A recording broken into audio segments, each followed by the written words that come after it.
Well, so far so good. It says my stream's healthy, so we'll try this again. I'll check my mic volume, make sure nothing has changed. Make sure you can all hear me. Welcome back.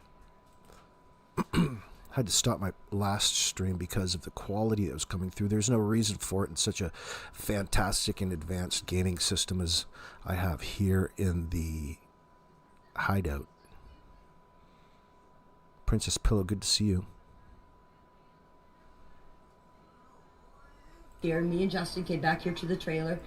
Malaya was standing on the edge of the driveway, crying her eyes out. I went up and I put my arms around her and said, please don't tell me that they found the kids dead. Haley started shooting off about something, and then I think it was Shelby. I'm not 100% sure.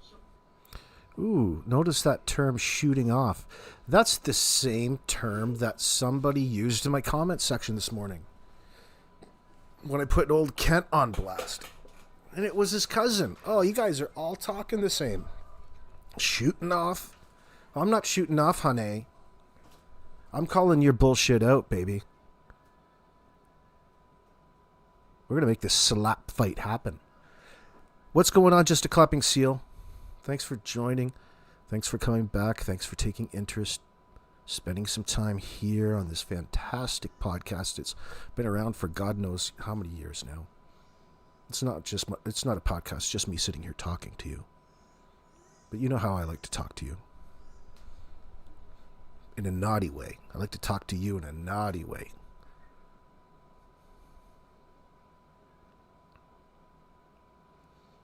Yeah, same lingo in these folios, especially in this specific circumstance, Robin. It stands out to me, especially this bunch. They tend to use this shooting off as a term amongst them when referring to other people in this particular situation. It stood out to me, so that's how I know you fucking losers are watching. Could you imagine old Janie listening along to yours truly? That's just fantastic. I'm saving, she sent me a message on Facebook, but I'm going to save it, like the grand reveal of what she sent me when the trial starts, when it has some legs, when it has some interest. It's going to be like a time capsule. And then we can go back and it's going to give me a direct link to, setting up a perfect scenario where to make myself look even that much cooler in the moment on the backs of old Janie McKenzie. Again, owned, pwned. It's going to be a grand reveal. I could care less to talk to her. I don't need anything straightened out, bitch. How dare you try bribing me with dog treats and cigarettes?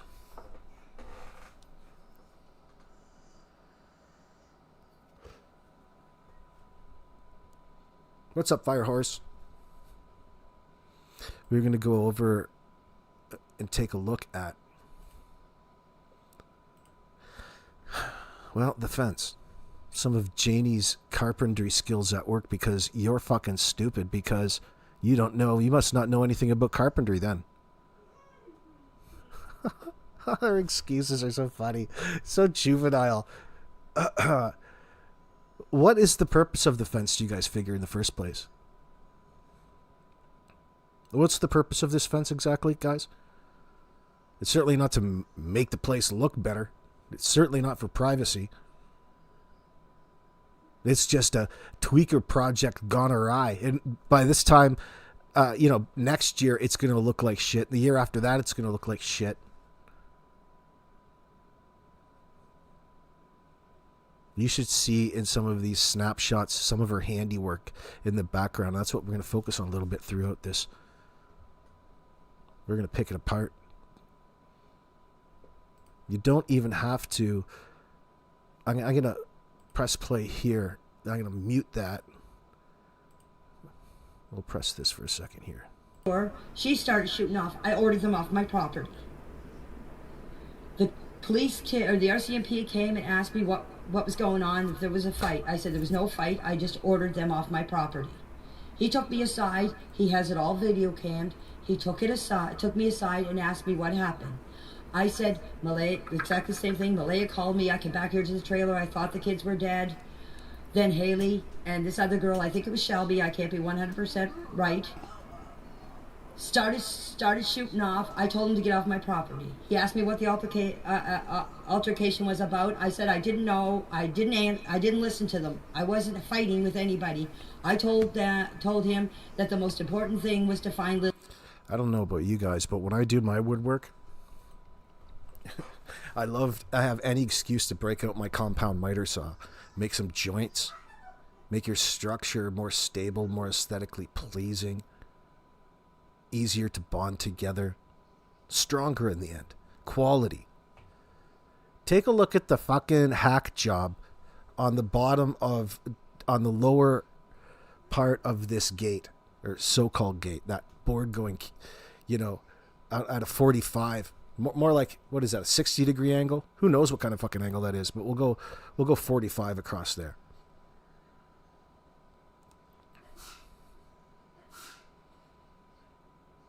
You know a tweaker was out there engaging in that sort of nonsense.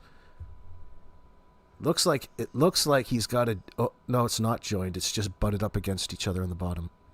No, there's no joinery here, which sucks. Technically, if you wanted to do it right, you freaks, you could have not even used a nail or a screw in this entire thing. You could have made it look really nice. But what is the purpose of the damn thing again? You're worried about the bears getting in? Bears can climb. Bear will climb right over that, no problem, especially to get at the garbage that you threw out in the lawn. You don't think the bear's going to climb over that snow fence over the other side? Can't be that. You don't know anything about fucking carpentry. You don't know nothing about carpentry.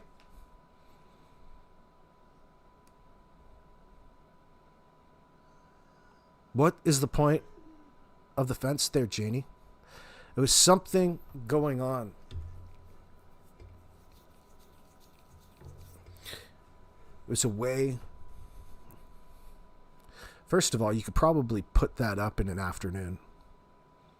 How it turned into, like, some sort of grand project around here is beyond me. Very disappointed. It just looks like you have that fucking thing hammered down into the dirt. It's not going to be temporary, or it's not going to be a permanent structure. So disappointing. Looks like ass. Looks like shit. Lily and Jack, he agreed with me. I do not order Malaya off the property. She was more than welcome to stay here. Her grandmother was even here, and her grandmother was going to stay the night, and I said that is fine. Cindy is more... She was going to stay the night, but she didn't end up. They vamoosed real quick.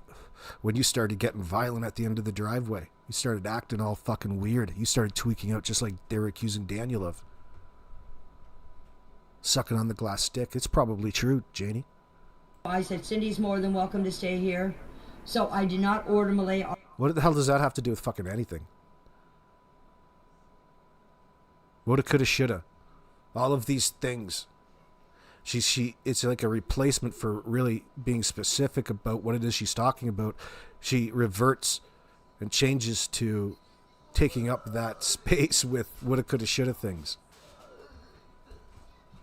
Fantasy. Like the pool for the kids. Maybe put Princess Pillow. Maybe put it up to make a point after an argument with DMMBM, then left it there because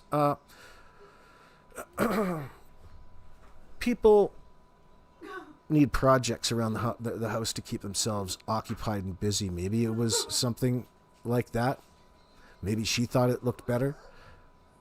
Why wouldn't you just drive your fucking quads and sleds up to the back of the place instead of fence off the joint? Like, it seems like more of a pain in the ass for me. Even in the winter, you like a through area or a place to turn around with your snowmobile or four-wheeler. You take that right away from everybody. Like, what the fuck is the point of it? Especially when your chicken coop is falling down and looking like ass, like that great big bows in the middle. It's all weathered. It's all messed up. It's dirty. I can't figure it out. Not that it matters much.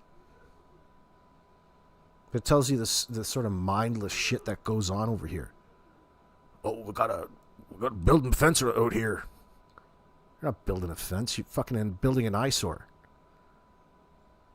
This is time that Daniel should have been spending with his new family. Bonding.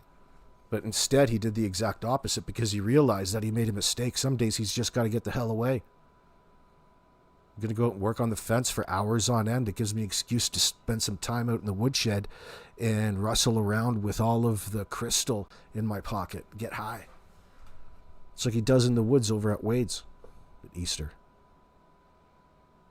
Microdose.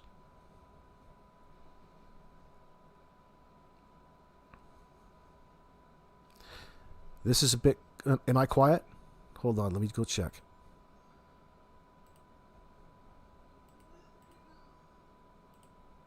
It says 75. Test 1, 2, 5, 7, 8, 9, 10.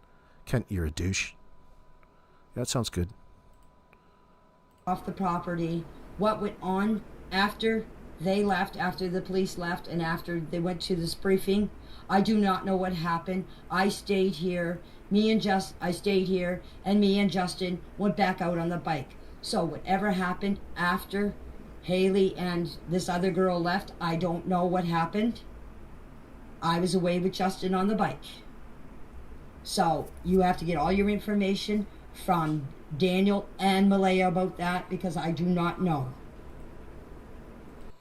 So you wait just a second. You want the world to believe that these kids just wandered away on their own, and you had to call in for reinforcements to go and search because 4 and a 6-year-old are outpacing you? Something just doesn't sound right, especially in the decision-making process. If you can't find your kids within earshot, they're not around, there's a bigger problem to be had. You need everybody else over there, but nobody ended up searching. You're complaining about Malaya's side not of taking part in the search, and that has to somehow equate to them being guilty of doing something wrong in the moment that they took the report. That's very suspect. That's Janie intentionally trying to manipulate police and shadow and right away tell the police what really happened in that sense. She's already indicated that something else happened rather than the kids voluntarily walking out the door on their own.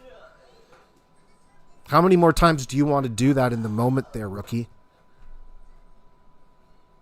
Talking about giving yourself away, it must just be driving the cops fucking nuts. It's like they're chomping at the bit to slap some silver bracelets on these pricks. It's like taunting the police. It's like saying, nah, I know everything and I'm not going to tell you anything, and you're going to have to figure this entire case out on your own because I cleaned up after myself here. And it doesn't matter what it is that I say, I still have a defense somehow. You cannot arrest me yet. That's what she's saying inside sometimes. Not all the time, though.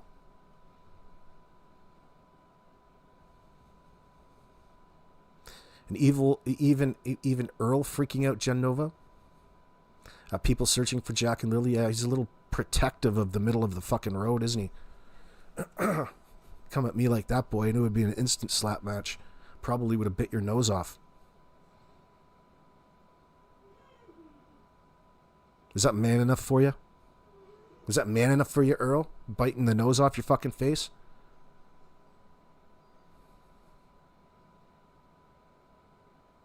I've been watching this since May, and in my opinion, says Carol Bird. In my opinion, that day they were coming home from town. They were tired, out and crying and screaming while a big fight was going on in the front. DM snapped and stopped the car. Possible. I mean, I wouldn't necessarily just say that that's my theory. I'm not interested. I'm more interested in why you think that way. But yeah, I guess there's so many gaps in their timeline that anything could be filled in there and be plausible at this point in time. That's what the problem is. And they are, in other words, refusing to fill in the blanks. by telling you that there's nothing worth remembering. And isn't that just the biggest red flag that you've ever seen up to this point? Oh, shit. That thing's flapping in the wind.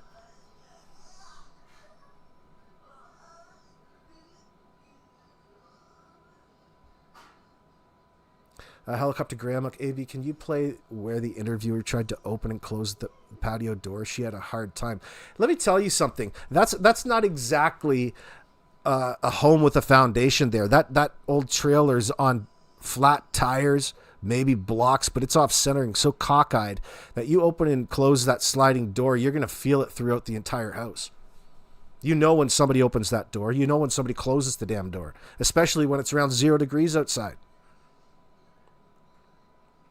In the morning when there's the fire's low, you gotta have that place stoked up.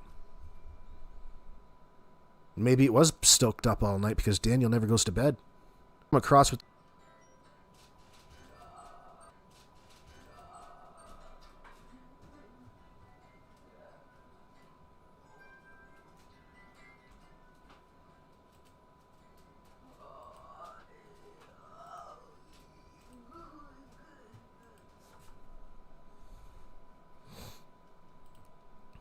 Hello, testing 1, 2, 3. Okay.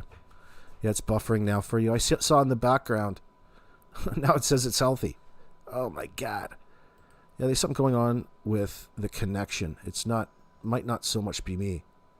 But all of a sudden there's a data disruption just a moment ago. Don't know why it did that. It's good now. Yeah, it might be my VPN. I don't know. Could be a few things. Usually it's pretty good. It can handle all kinds of traffic, not just like one device type of thing.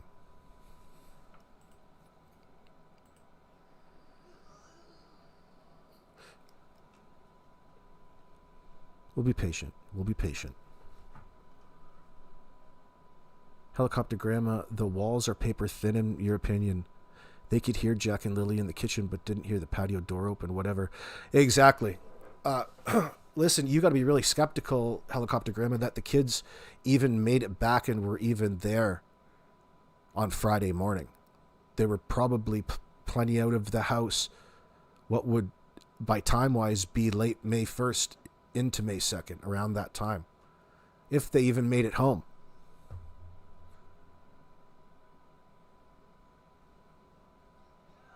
And at this point in time, like that just tells you how unreliable Janie and Daniel's statements are. You can't trust a thing that they say.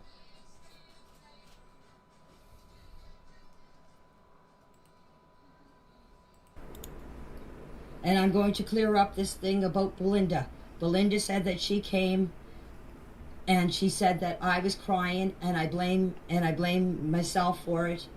And this is the time that I wouldn't let the police in, said that I wouldn't let the police in my RV.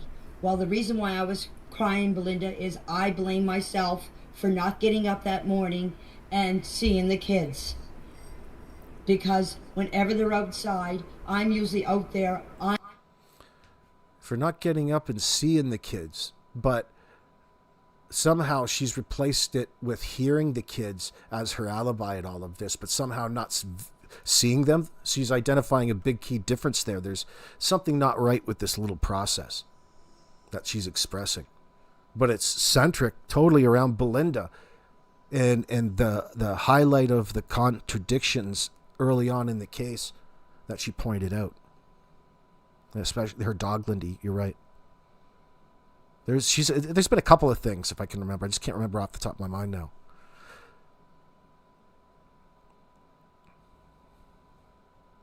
Why the need to be out there lying at all there, Janie? If she only admits she replied for their safety, but that morning disregarded her own responsibility. Just that brief moment in time, she turned her back and the kids were gone. Amazing, isn't it? It's amazing. What are the odds? Like, that's amazing. You should have played the lottery. Do you think Jack and Lily were there Thursday? I think JM would do a lot better lying if she actually didn't see them. since before they went to town. Now, I'm open. She's been lying. She didn't see them on Friday. I don't believe that those kids were there and they interacted with them at all on Friday. Their stories are way too inconsistent. They want to make you think that, but it's so inconsistent that it's impossible for us. She had the kids called in sick on Friday morning at 6:18. Something happened before that.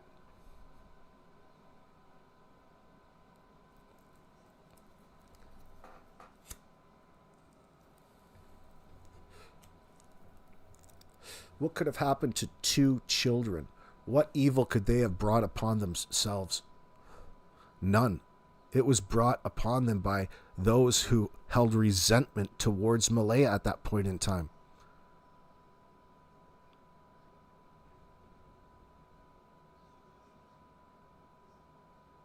Think about the division that he had to drive in Malaya's family in order to get in there.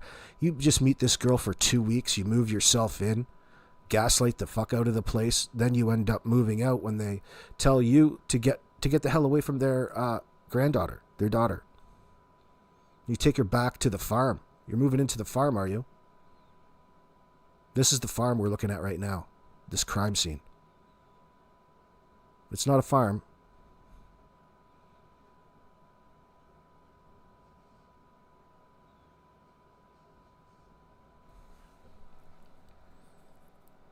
I'm the one watching those kids. I watch those kids out in the yard every day. That's why I blame myself for not getting up that day. If I would have got up, this would have never happened. So that's why Sounds like she's taking a dump. I was crying that day, Belinda, is because I blamed myself. Yeah, she's triggered on Belinda. I'm gonna pull her into this. She's such a bold-faced liar. She's a disgusting human being. Looks like she's wearing football shoulder pads all the time, too. You're not getting up for those kids.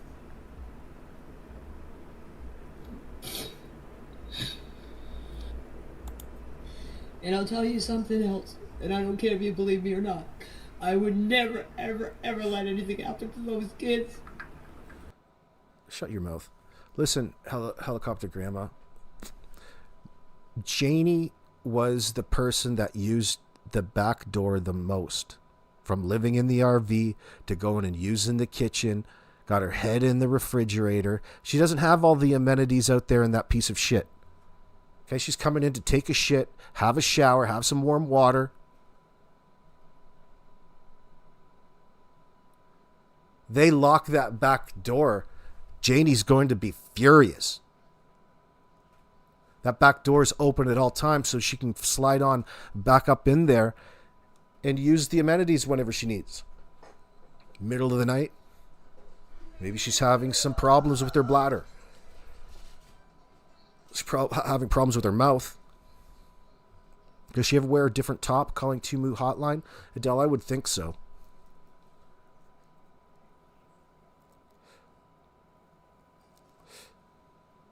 Brenda Black, 1477, she never brings up it was a school day. Why not going to school? Exactly. Well, the kids were sick, but yet they towed them around Hell's Half Acre Wednesday and Thursday. The kids weren't sick.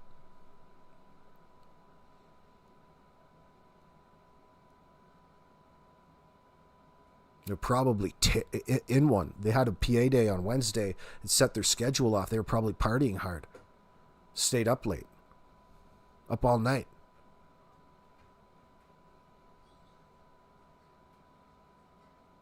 Robin, she's triggered and crying because she knows what happened.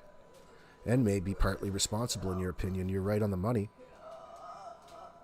You're exactly right. It's letting a little bit of the pressure off of her, the cognitive load that's weighing her down.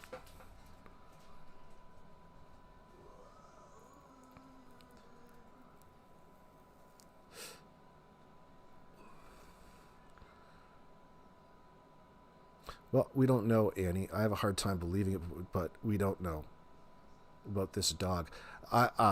for me right now, it's just another area where where the public has identified where Janie's lying in that sense. Now, my interest would say, why is she lying? And the answer to all of that, the reality and the truth, is what is interesting. But does it have something to do with the fate of Jack and Lily? Directly? Indirectly? Part? What's going on here? What really happened?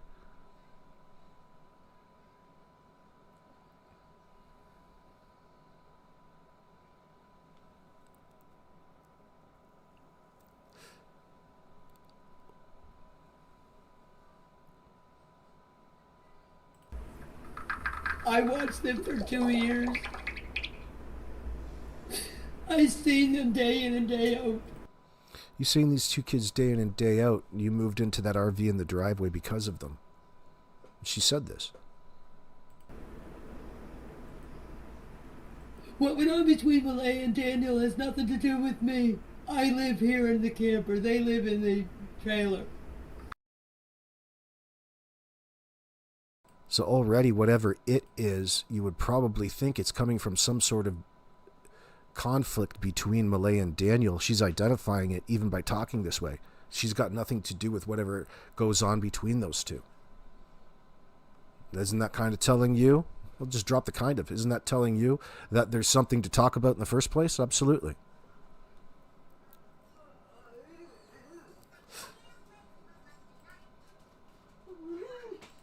There's that little cock. What went on in there is none of my business.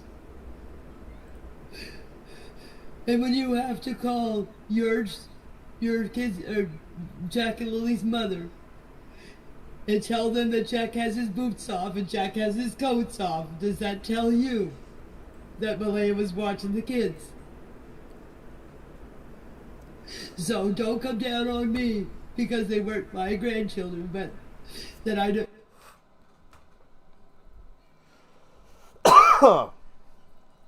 It doesn't tell me that she's bad.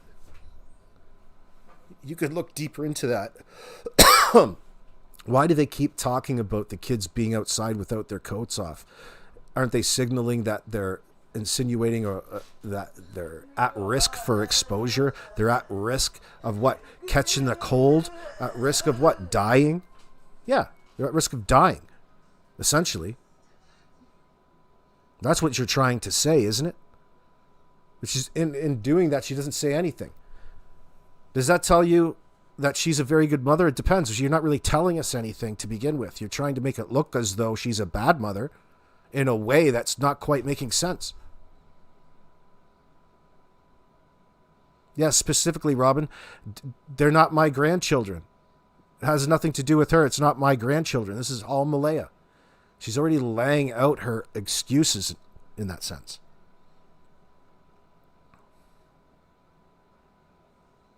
What did you do? And what?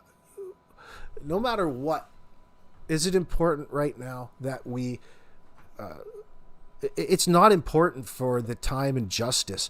She's providing an alibi for her son with all of this nonsense, which implements her into this case as obstructing, an accessory after the fact, in the conspiracy to cover up what we're assuming to be the deaths of Jack and Lilly Sullivan. No assuming, but that's what we're presenting in this particular conversation in context. Our suspicions at this point as armchair detectives.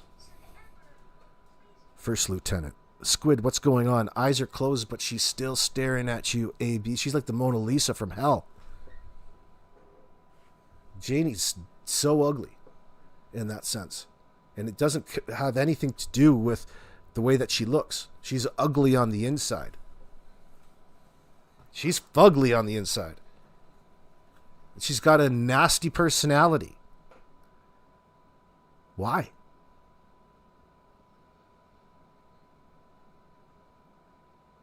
No sympathy towards Jack and Lily whatsoever, but she demands it from the world because she's so put out because of this whole situation with Jack and Lily that she's associated with, who only lived less than 20 feet away from her at all times. And she's the one put out. She's the one. That's her attitude ever since moving out in the RV. She really is and has been put out by Malaya in this nonsense. Who knows how Daniel presents the truth to Janie? She believes fucking everything anyway. You can tell.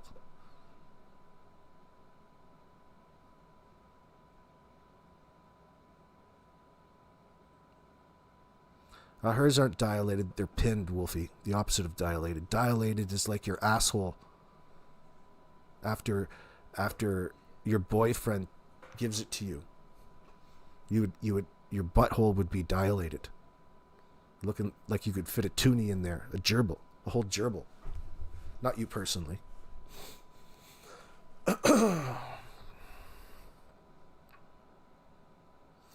Yeah, just a clapping seal, but not an ounce of sympathy, compassion for the children at that point in time. Yeah, big signal to you.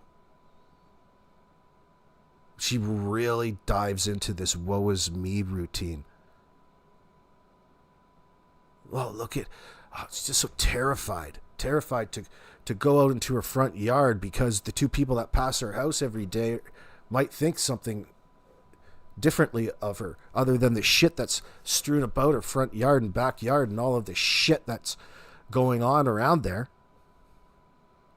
You worried about what Bradley Wong is going to think? I bet you Bradley Wong doesn't even go by your house.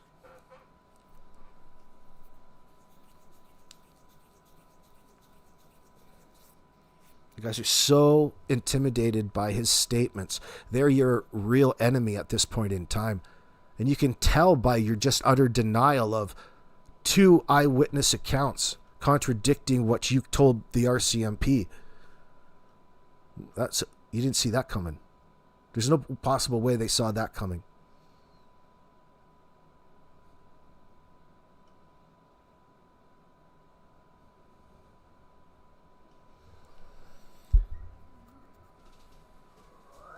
And I do consider them my grandchildren. I don't care what anybody says. When they came into my life, they became...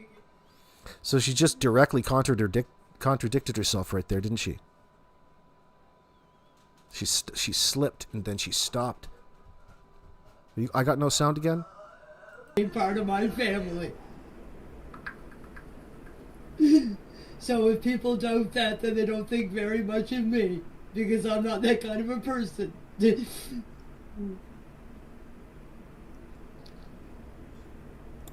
No, I want to continue this. I want to get this all out of my system, and I want to tell you guys the truth. It really bothers me because I've been a grandmother for 9.5 years. In the last 2 months, I can't be a grandmother anymore. I'm not a grandmother. My grandchild, my oldest granddaughter's birthday was on the 25th of this month, and I couldn't even see her, all because of what happened. And I had nothing to do with it. But I am the one that is suffering. So is Jack and Lily. They don't know where they are. They don't know what's going on. Well, Meadow doesn't know what's going on. And my other 2 grandchildren don't know what's going on.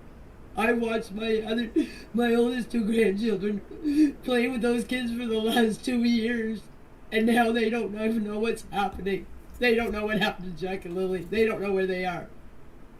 It's not about me. It's about... That little slip right there is interesting. They don't know what happened to Jack and Lily. They don't know where they are. Like, Janie knows where they are and what happened. That's how she's saying it. She slipped and just kept going.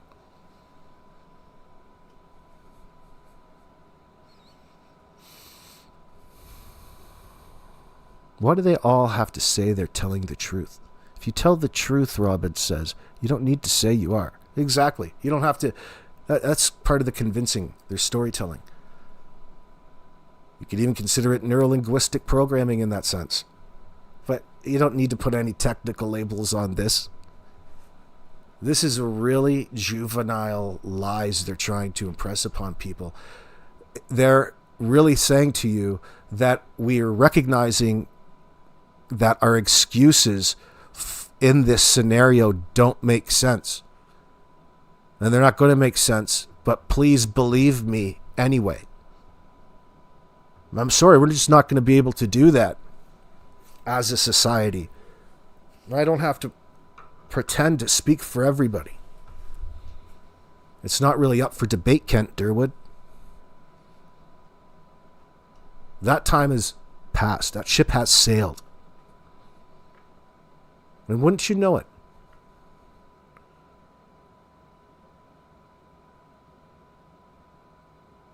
I had nothing to do with it. What is it? Amy, are you okay? Wants to know. That's a question that is relevant. The it is the thing that they are withholding. The information as a whole from our perspective that they're withholding in that sense. And that is the truth as to their participation in whatever happened to Jack and Lily and what happened immediately afterwards. There's a real hate on for Malaya. And there was since the very beginning, ever since Janie didn't like the way that Malaya's family came over and apparently didn't search like they were supposed to in this performance. They sat in there and ate all the food and they were laughing, making jokes. And she told the cops that because of that, she thinks that they have something to do with wherever Jack and Lily are. Yeah, there's some solar storm again going on this week. Is it peaking right now? Brenda Black, 1477. Thanks for reminding us. Could be. Could be. You've got to roll with the punches, right?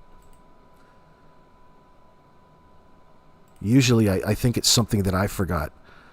That's why I go back and reset everything. That way I can go back and have a healthy baseline. Sometimes you do too much.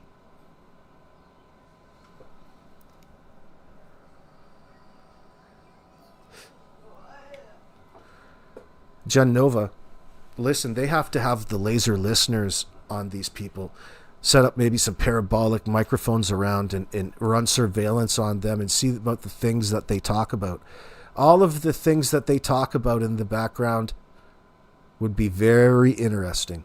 They can't keep up this fucking charade, even though I believe that Daniel is lying to his family and has done for quite some time.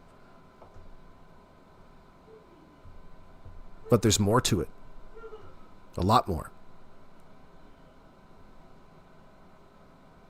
At some point, the RCMP are going to have them in a position to be able to hold something over their heads in which is going to motivate them to enforce them to admit to what it is that they've done.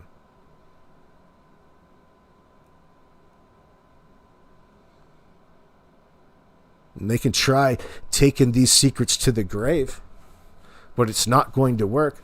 They're going to toy with you in that courtroom. The trial is going to be fantastic. Intense.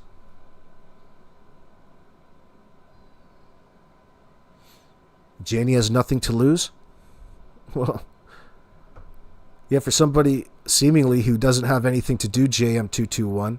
Is that you, Janie McKenzie? Is that Janie McKenzie 221 in my chat right now, everybody? Say hi to Janie. That's probably Janie. She got nothing to lose. Yeah, you do. You've got everything to lose. Your freedom, honey. You're not going to be able to do your trips with Ron on Fridays anymore.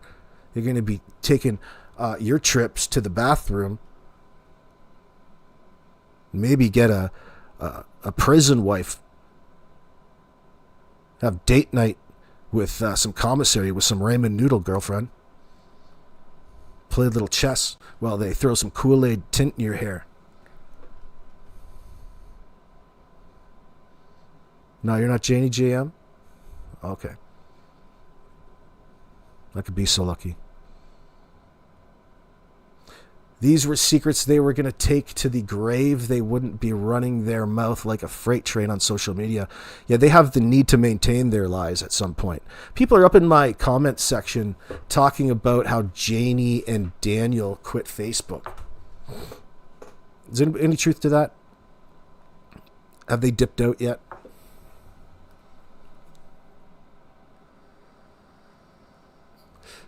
I have a hard time believing that. If they were innocent, they would not be going through all of this content creators to see what's being said. They're in full panic. Oh, yeah. Yeah, it's a real roller coaster every step of the way. Because, do you know why? Because they're lying. That's what makes it so scary for them. That's what's stressing them out. That's the reality of it. The fact that they're very uncomfortable at this point in time, not just on your screen, but even to this very day and tomorrow, because of where their lies and deception have gotten them. Your story, without its context, shows the world exactly that there's more to this, and you're omitting all kinds of relevant information that would otherwise admit to what really happened the hours leading up to that 10:02. That's what you want to protect. That was what was worth coming up with the fake story about. But it's so bad, it's easily disproven. So then you have to paint an accurate depiction of what it is that you found based off of the information the investigators have gotten, pulled together. And within all of that, there's all kinds of lies that you've told. And all they need to do is pick one or two just to convince the jury that you've lied. And these kids are gone and presumably dead now. You don't want to be cooperative. Not in the legal sense of the word. That's what it's going to come down to. I can see that happening. That's kind of what we're setting up for. And you still got this Dirtwood in the background going on about all of these ridiculous things and how much and who all he thinks he knows. Lobster claws permanently going around glazing Durwood. Wanting to associate themselves with the natural sympathy that Belinda Gray gets in this scenario. People can see through it, but it doesn't matter. They still proceed.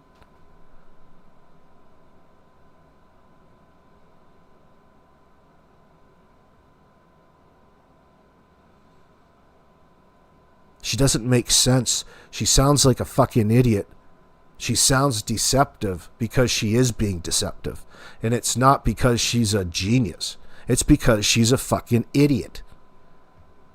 And she's choosing to lie her way through this and have somebody come along and disprove it. To rule that out in this circumstance. And that's the RCMP's job. Don't think for a second she's really sensitive around the RCMP, you've noticed. I would suspect that she was overly sensitive about things because she knows already at that point in time that the RCMP were searching her trailer, that she's already lying, and that's really what's making her cry. Why has her life gotten to this point, at this, so out of her control at this point? That has a lot to do with your attitude, sweetheart. I'm worried about my grandchildren. What impact this is having on them. I can recover from this.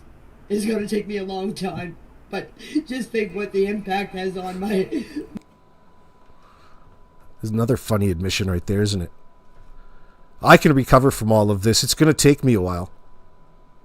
Well, what's a while in her world? Like a couple hours? She's okay after a nap. She's fine. She's weathering it. She's tough. She stays out in that RV, dude. She's got to be satisfied with less in this circumstance. She's okay. She'll be okay. Don't worry about her, but I still want your sympathy. Don't worry about me. I can get over this, but I worry about all these kids. They are going around not knowing what it is that we did. Meaning Daniel and Janie. That's how she's presenting it, but she's speaking around that. You're so fucking stupid, honey.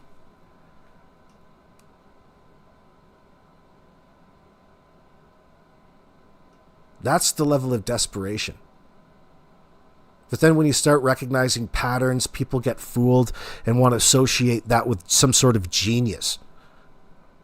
No, it's just somebody lying. Oh, shit.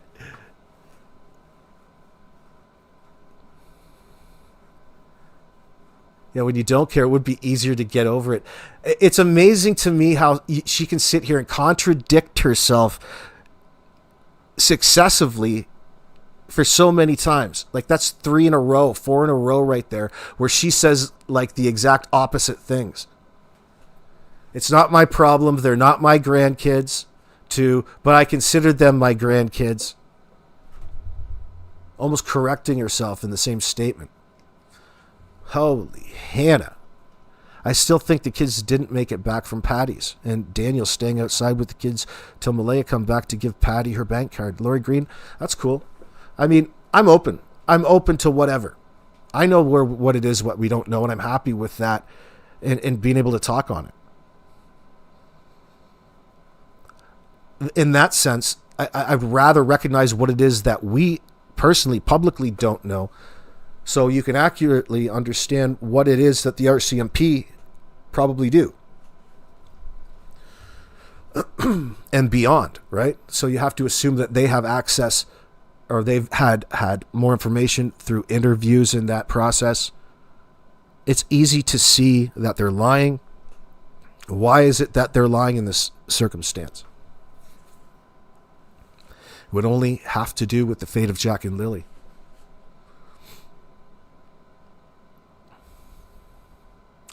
Janie said that Timu was the worst addiction ever. LOL. Not her son's math addiction. Yeah, so she's already familiar with the power of addictions, eh? Maybe it's a topic. It's been brought up. Yeah, good observation. Lily's screaming. Lily's saying, come on, Jackie, come on, Jackie. Jackie didn't like to walk in the woods, and if he didn't want to do something, he would cross his arms and say, It's probably her, I would expect. You know, I think probably it's the way that you're treating them, the way that you yell, the way and that you scare these poor children that you live around and resent because somebody's taken your bedroom, you old bat. Now you're out in the fucking driveway building a fence for this rotting down old leaky RV that stinks. People probably been murdered in it. It's nasty. Probably some sort of crime scene in of itself. And you've got it for free. You know, people get rid. It costs people money to get rid of these RVs. So they usually turn around and find somebody and convince them into taking this thing off their hands for them. Just sits around looking like shit. Next thing you know, you look like you look a little bit like trailer trash in that sense. I love RVs like the next guy, but RVs are meant to move, baby. They're not meant to be boarded up and just left to rot.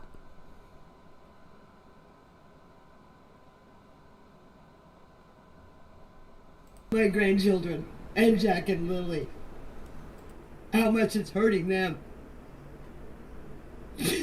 And I begged Malaya to come out and tell her side of the story.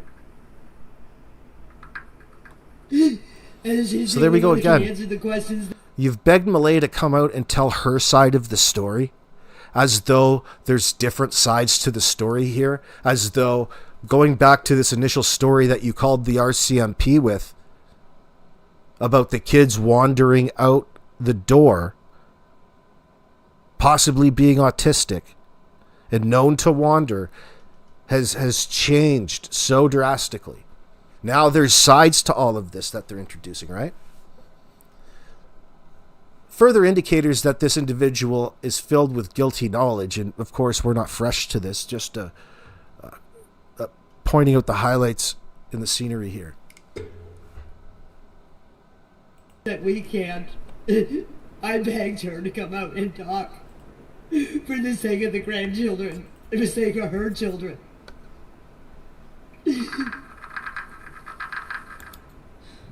You guys put yourself in my shoes and see how you would feel. Uh-oh. This bitch can't stop making everything all about herself. We got one of those. It's going to be a long first date, isn't it? Whew. Now you know the reason that for speed dating. Because as soon as you realize, as soon as something slips out of somebody's mouth like that, you're like, next. Fuck, thank God I didn't get stuck in that one. Why don't you guys put yourself in my shoes? I know Jack and Lily are missing everybody, but why don't you guys try putting yourself in my shoes like Kent does? Thank you, Kent. Thanks for putting yourself in my shoes. Change your shirt, boy. You got chicken stains on it. MVM said it was cold out, but it's warmer today, so I hope they are warm. What the fuck? Who says that, Helicopter Grandma? Yeah, so what is she saying? Nobody wants to say exactly. She's just worried about them being warm. Meanwhile, it's been sub-zero overnight. You haven't seen the kids in God knows how long. Oh. Yeah, she knows this story is bullshit, and she's going with the bullshit story. There's going to be repercussions.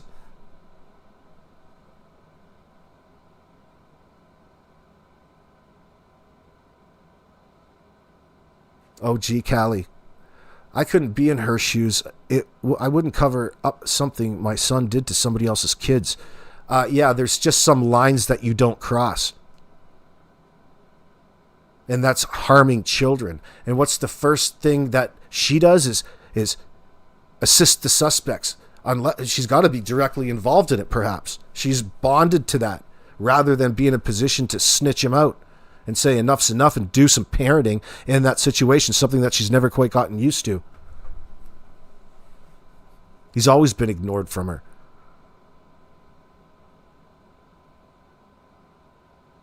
Well, because he's an ugly, red-headed Satan's child. He's a child of Satan. It's just natural. Firebush. Yeah, thanks for nothing, Kent, says Helicopter Grandma. You'll leave the rest in your head. You dickhead. Son of a bitch. You would be feeling exactly the same way I am. I'm no different than anybody else. I do have a heart. No, you don't. No, you don't. Now put yourself in her shoes.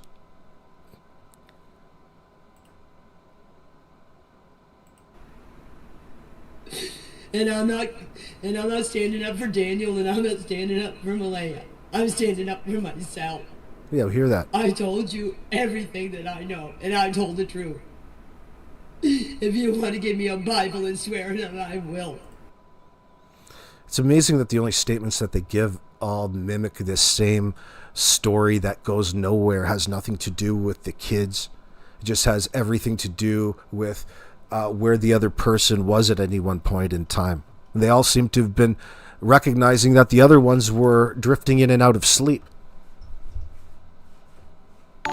Interesting. It's like they're writing this as we go. Thank you very much, Robin. Oh my God, 10 Canadian. That's the good stuff. Here we have another one, Janie. And call 1-800-WOW-WOW. That's another drink, Janie. That's her fake whiskey tears. Why don't you go stuff your face with some of that processed sugar key lime pie that you were eating last time. Lemon meringue, maybe. From the dollar store. Dollar store pies.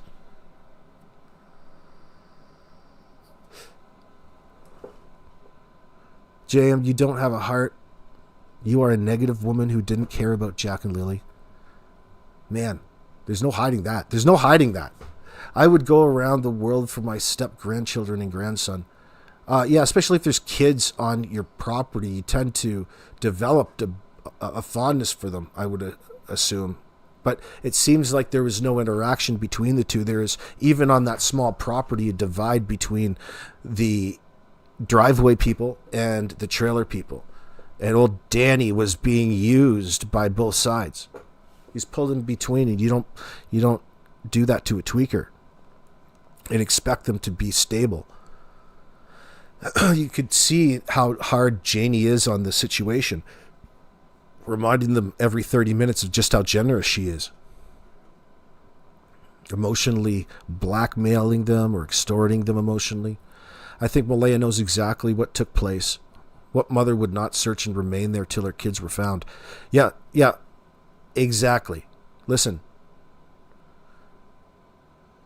what you're saying is her behavior didn't match the scenario she was presented. She was and had already sold the kids off in that sense. She's not expecting those children to ever return alive again. And she didn't expect to, and she wasn't sticking around. I think Janie's been roped into covering for Daniel. Don't think so. I think Janie's been roped into covering for Daniel and Malaya because Malaya's done a runner. Janie and Daniel are Janie talking about Malaya is a warning. If I was putting money on this one in Vegas, I'll tell you right now, I'm really interested in Janie actually having a lot more to do with the fate of Jack and Lily than we'd like to think at this point in time. Although there's not any direct evidence for that. She's really admitted that to us, I think, through her language. But we're not going to know until the RCMP really get him in that interview and put their nose to the grindstone. Shake her upside down. Shake it out of her.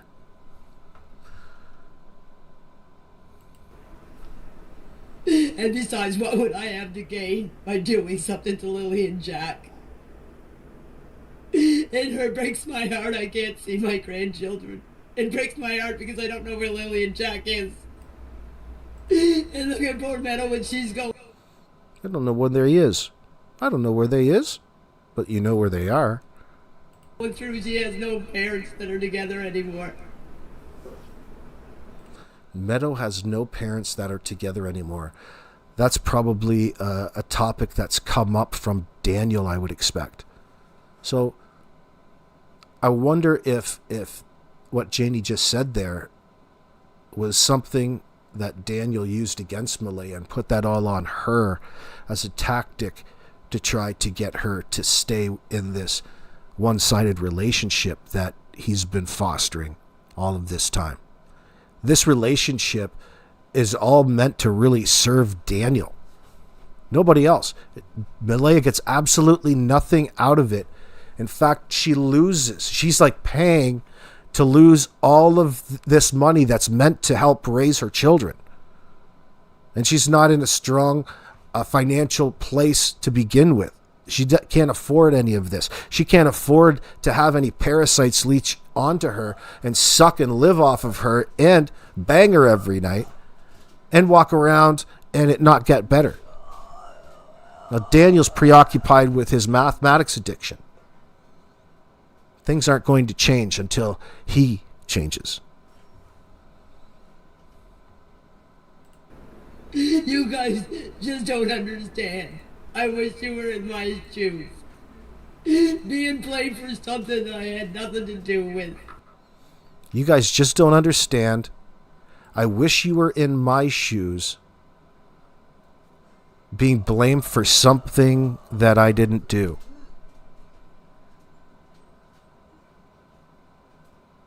Priorities. What the fuck is up with you, honey?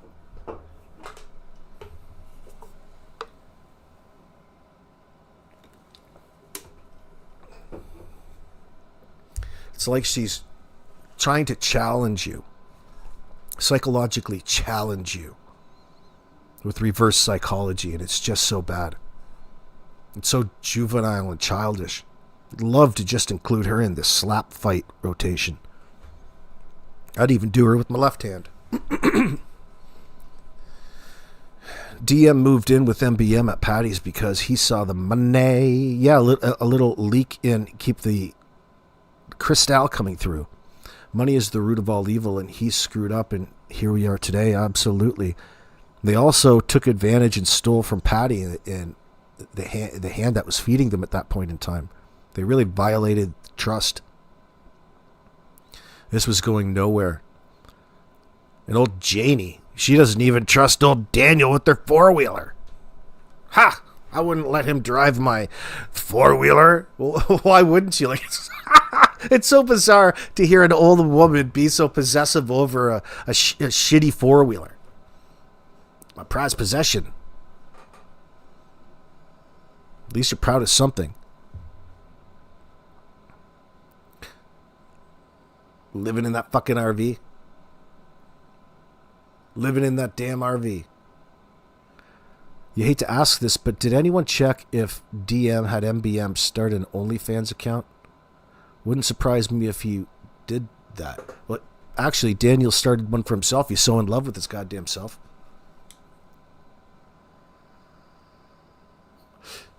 That's what it's all about. You ever see his selfie in the bathroom mirror that I use on my thumbnails? That was what attracted Malaya to him. That picture that he posted in Facebook dating. You asked. Valerie Freilich, the two victims here are Jack and Lily, period. Why don't you try putting yourself in Janie's shoes for once, Valerie Freilich? You ever try that? Really, we do that all of the time when we interpret her nonsense, her deception. We analyze her for sketchiness. Or what Mike, the man, likes to reference the Plaids framework. Priority leakage, avoidance, intentions, distancing language, and sensitivities.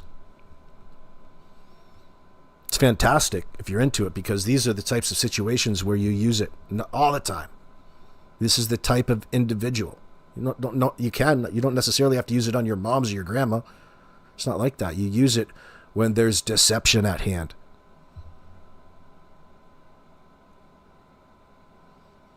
So much of it.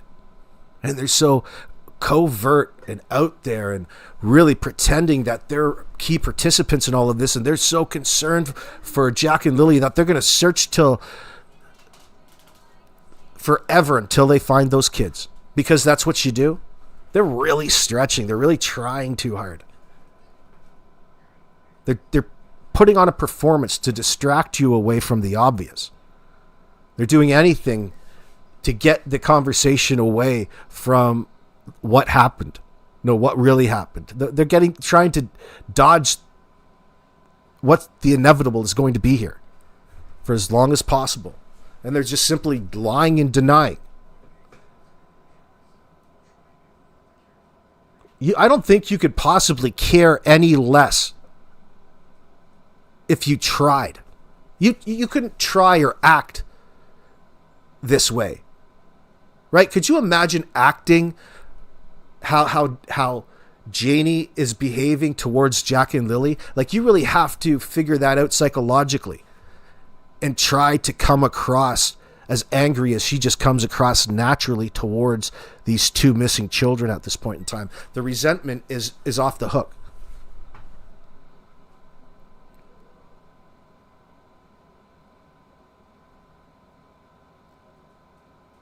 Vows for insurance money, I'm sure of it. Helicopter grandma. Saying that JM didn't want DM to drive her ATV, but he drove her car and wrecked it, LMAO. Yeah, a few of them. They need the money. They need the income.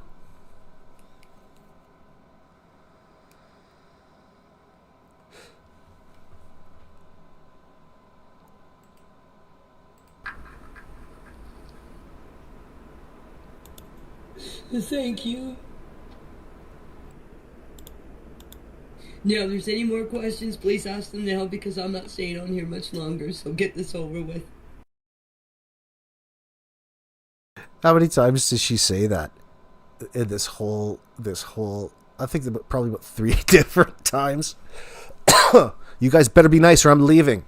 She's demanding that you respect her.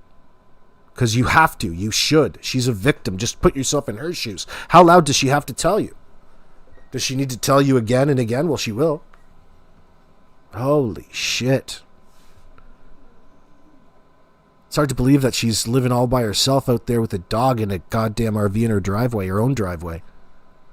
What did she win to get herself out there in that driveway? What luck. I am fighting to see my grandchildren.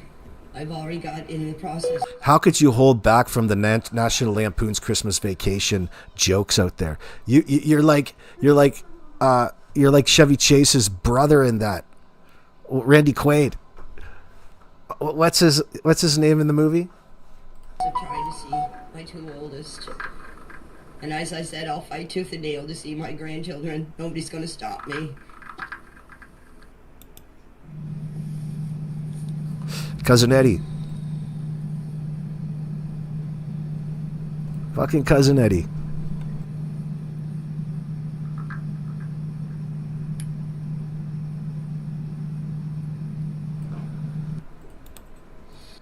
You know, in the Arctic, you can shit in a 5-gallon bucket in the winter and just put it out, and they've got a truck that comes and picks it up. I wonder if she does the same thing there in Nova Scotia, and just, you know, if she's got to go, she uses this bucket and just has like a whole pile somewhere. Like, you remember Ricky's dad in the Trailer Park Boys and how he lived in the dump with all of his piss bottles in the back of this like this old truck camper. Like Oscar the Grouch. It's probably the fucking same, and she's got the same attitude. Janie's attitude, it is, I couldn't imagine her being a very pleasant person.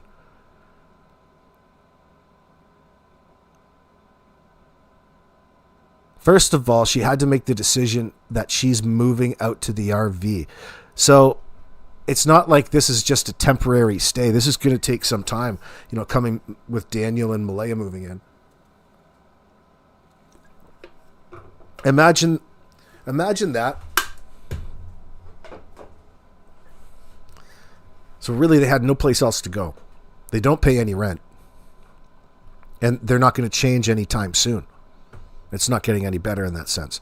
Even though there's both of them, neither of them are making the effort. Why? Because they're being catered to by Janie here. Enabled. Maybe she's caught up in it herself. Maine says, when she said I'd fight tooth and nail to see, I thought she was going to say Jack and Lily, not two kids who are safe. Yeah, there's no way she's saying her other two grandchildren, and it has everything to do with her, not anybody else. It doesn't say to me that they had a very good relationship even going into that. There's still some questions. Of course, if I was the mother, I'd be questioning things too. I wouldn't trust a word that's coming out of their mouths at this point, the way they're coming across. So you can't blame her. And old Janie thinks that she's going to get somewhere in the courts. She's got absolutely no rights in that situation. You have to be allowed as a grandparent to be a participant or to even see the kids to begin with. So you probably want to maintain some sort of respect to begin with going into it, not walking around like it's your right and somebody else is violating and you're objectifying these children. Like you have some sort of bearing or right in Meadow's life or Daniel's other kids' lives. Keep them as far away from this old hag as possible, based off of the fact that Jack and Lily just disappeared feet away from her and she didn't notice. Admittedly, she was drifting in and out of sleep. She didn't even care enough to notice. Probably didn't happen that way. She doesn't want to talk about it. She doesn't want to fill us in with any of the other details that were going on. It's just this rehearsed narrative, this rehearsed small story that they called and told the RCMP with. If you don't believe it, you're stupid, she says. Wrong. You're fucking stupid, Janie. Janie has no need to even have pictures of Lily and Jack. Yeah, she lives with them every day, she says.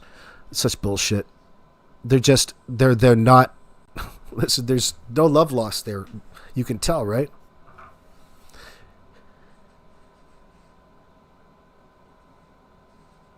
Well, good luck paying it, Mr. Hemme. She could charge them all the rent that she wants. They're already in and living. They don't have to pay anything. It all goes to other things. Michelle says, right, so that tells you how badly dysfunctional she is. There, Justin left DM, tried leaving. I don't know if Justin was actually living there or what was going on at that point in time.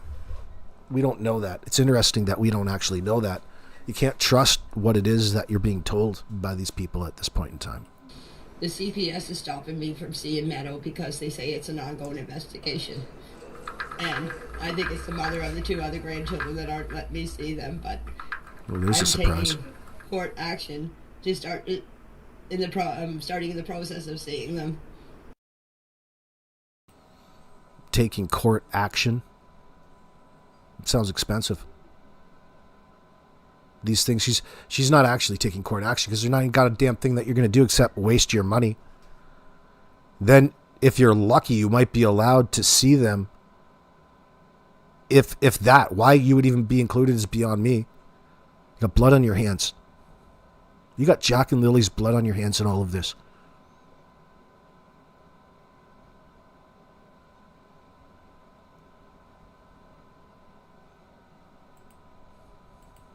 Starting to hopefully see them.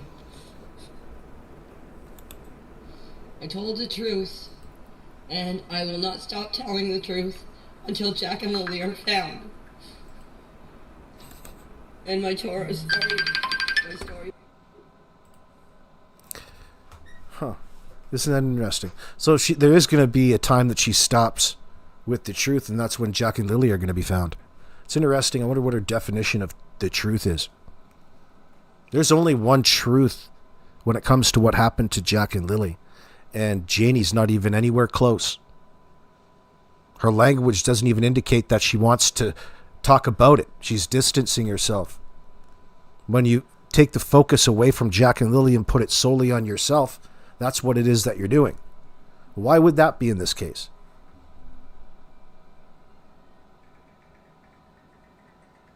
When people ask you where Jack and Lily are, why is it so important to tell everybody exactly where you were standing? Better yet, why does it take you all of this time to explain? Well, the answer is that you're attempting to convince people. You have to beg them to believe you. Why would I lie? Why would I hurt Jack and Lily? Oh boy, why don't you ask the fucking investigators? Don't ask the public.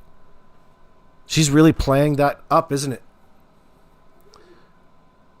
Interesting for an innocent person to say and to be so caught up and worried about what some random stranger says on the internet she has to say in her CBC interview. No, it goes way beyond that. It's a way that she's dealing with the cognitive load. It's a way that she's dealing with all of the things that she's hiding, omitting. There's so much more to this scenario than investigators, the public know. And she has all of that information. She knows something different happened, and her experience during that time was different than what it is that's coming out of her mouth.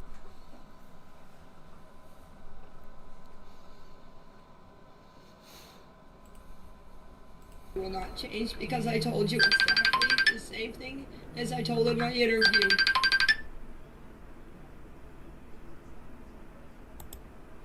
I'm sorry, guys. I just need a little bit of a break from this. If there's any other questions you'd like me to answer, I can answer them now. But please, one at a time. Oh boy, she's just going through it, isn't she?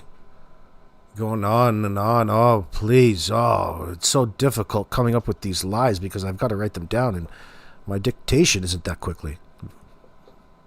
AB, well, JM, you lied. Didn't care. Worried about you and your son's helicopter grandma. Just go and play with Durwood there, JM.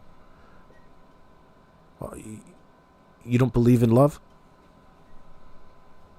Maybe it's love. Brenda Wiley, in my opinion, if Janie was a good grandma, she'd put grandkids' well-being first. Those kids never return to that address knowing what happened. It's traumatic just knowing. Very selfish. Yep. Well, she's denying all of what it is that you're saying to begin with. Wasn't her fault. Don't hold her responsible. She's not even their grandma. She's not even her kids. How could she be responsible? Don't look at her. But she cared so deeply for these children. Oh my God. Sounds like Janie. Before. I like to do it before because everybody shoots me so many questions that I don't have time to answer them all at once because my brain is just going around here. Well, geez, isn't she just the Queen of Sheba? So one question at a time if you want answers. Okay, a lady dropped posters off to me day before yesterday. I haven't had a chance to get out to put any out, but I will definitely put them out. Just right now I'm having a little car problem, so my sister-in-law said that she would take me around to put them up just soon she was able to do so. I do own another piece of land, but the land that I own is between my exes and my brother. It is 7 acres and there is no water. It's not by the ocean, it's not by anything. There's no brook on it, there's no water at all on it. So if you go to Google Maps, you will find the piece of land between my exes, which is Daniel and Justin's father, and my brothers. And that would be on... I wonder why she would bring up water and the ocean. The Lansdowne Road, not the Lansdowne Station Road. It seems to me her pattern's been that the things that she mentions, she seems to be also sensitive about. Like, in the sense that she's out worried about what other people are talking about on social media, and they're keeping in, like, they're eavesdropping in that sense, and certain things stick out to them. Sometimes they mention them afterwards. See the new duct tape on the nylon rope for the missing children to avoid getting nylon splinters in their hands? Yeah, it's all fairly fresh. And it's nonsense. That wood pile was under there that particular day, so I don't buy that the kids were there playing whatsoever. How would she know? She was drifting in and out of sleep. How would she know? She says she heard them, but then proceeds to tell you that she could have prevented all if she only had saw them, as opposed to just heard them. If I had saw them, I could have done something about it. Very bizarre. Because at the same time, she's trying to pass off that hearing them and seeing them are the same thing in the context of an alibi for covering up for Daniel and whatever happened to Jack and Lily, because those kids didn't walk out of that house by themselves on a freezing cold spring day.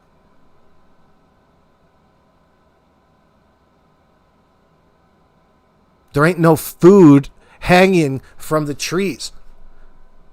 There ain't no KFC in the driveway. There's food in the cupboards. There's hopefully food in the cupboards. Hopefully food in the fridge. Kids want food. Never any mention about feeding these kids. How many times do you feed a kid between mealtime? How many snack times? Nutrition breaks. Times the kids are begging for stuff. All the time. Kids love food. And in 2025, kids are addicted to it. It's almost a no-brainer. It's not like they're running away from your bad cooking. Kids love food. Oh, remember Daniel? All those kids are just looking to have a good time. They'll go with anybody. These are 4 and 6-year-old. Oh, just offer them a little water and they'll jump and go with anybody. Trying to tell the world that they're kids who are known to have wandered, and then come back and tell everybody that no, they've never been known to wander before.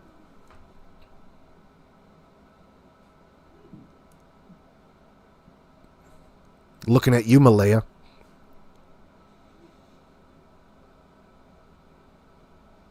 Trying to pawn off and label your kids as autistic at the age of 4 and 6 is so telling as you as a parent in that sense.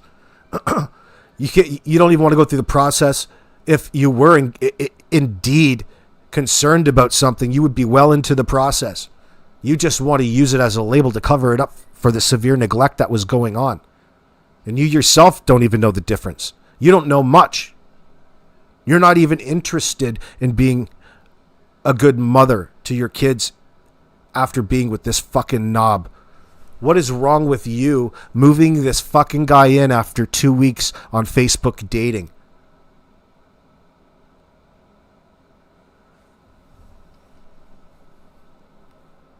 Repeat, the Lansdowne Road.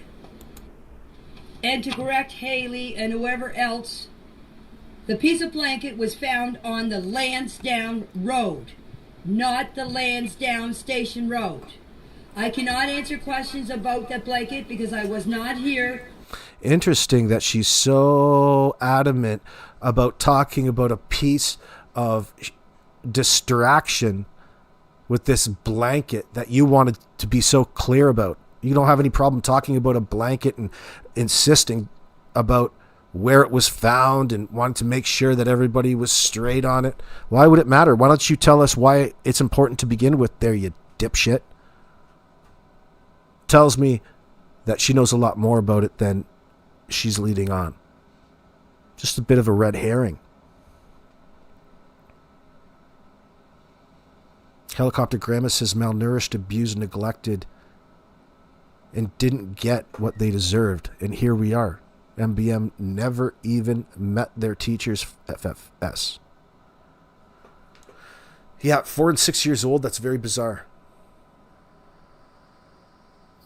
You had all this extra time. Why wouldn't you go in and volunteer and get to know the teachers and read to kids at that age? And there's plenty of things for you to do. You're too busy getting high with your Danny. Too busy with makeup and scrolling Facebook, looking for that perfect shot that you can upload to Instagram, girl. Boy, what a catfish you're turning out to be. It's like a real competition for catfishes around this place. There's no bigger catfish than Logan McKenzie, though. Holy Hannah. Nasty ass, old fucking ragged bitch. Mr. Hemi says she couldn't remember Lily's boot size even after buying her boots less than 60 days prior. She's a dope. Yeah, for a chick, for a mother, she is.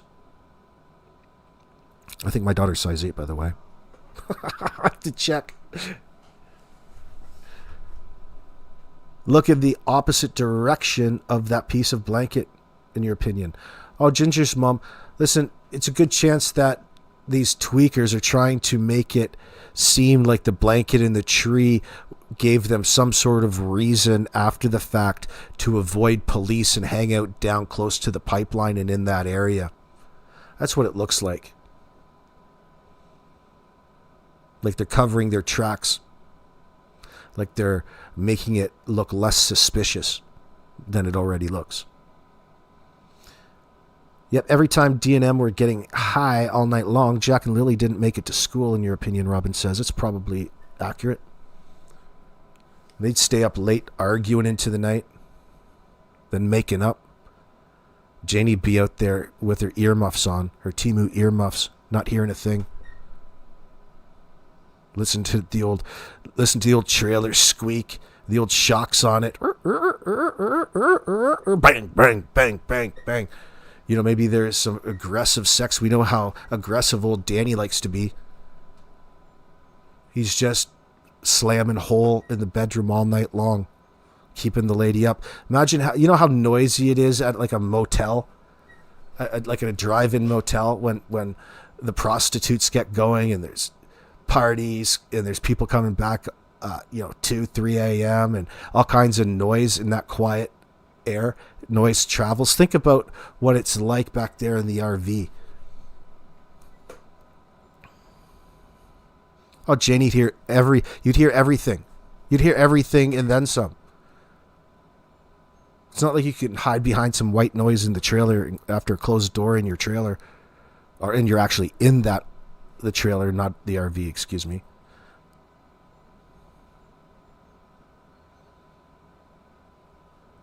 They probably are junk food. They probably ate junk food. NYC Boomer. When was the last time they had a home-cooked dinner, breakfast, etc.?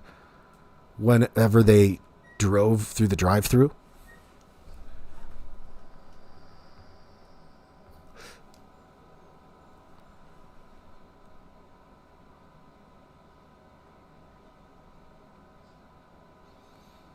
If the trailer's rockin', don't come a knockin'. Well, doesn't matter. When Janie's got to go to the bathroom, she's got to go. She's not going to call you first and make sure it's okay to come in, and she's going to respect some sort of privacy. There ain't no privacy around there when Janie's living in the driveway. She's the one that's moved out into the driveway, coming in to tell them all the time how she doesn't hear anything and everything that goes on is between you two. You know, the same bullshit she's trying to feed us right now. The reason she's saying that is because she hears everything that goes on. She doesn't want to talk about it. That's your business. You want to live out your great fantasies in my bedroom while I suffer out here in this cold fucking RV with no running water, no fridge, no sink with running water to wash my hands. Look at the hygiene of my fucking dog in here. God knows whose dog this is. But I got a dog in here looking after things. Don't even know its name. When it was supposed to be found, I'm just hearing where she said it was. I'm correcting her that it was the Lansdowne Road. The only time that I was here to have any part of the blanket was when the cops, RCMP... Yeah, she already said Janie knew damn well that her son was abusing the Malaya and the kids. Yeah, she already recognized and acknowledged that it's typical around there for Daniel to be yelling at Jack. She automatically assumed when she heard Daniel yelling that it must have been Jack up to something, in other words. Telling you that it's a commonality, it's a common thing that occurs around there. Old nasty angry Daniel with his special bond and yelling and you know, otherwise abusing these poor children. Think about all the absolute nightmare scenarios that Jack and Lily are in that you would have never in a million years guessed. The level of sadistic bullshit that these step parents or people in power over these children, boyfriends, carry out on these poor children and isolating them, locking them away, restricting their food and diet, tying them up, tying them outside, isolating them, treating them foul, slapping, hitting. There's some real nightmares that go so beyond anything that we could imagine that anybody could be capable of. And we're in that zone with these son of a bitches right now.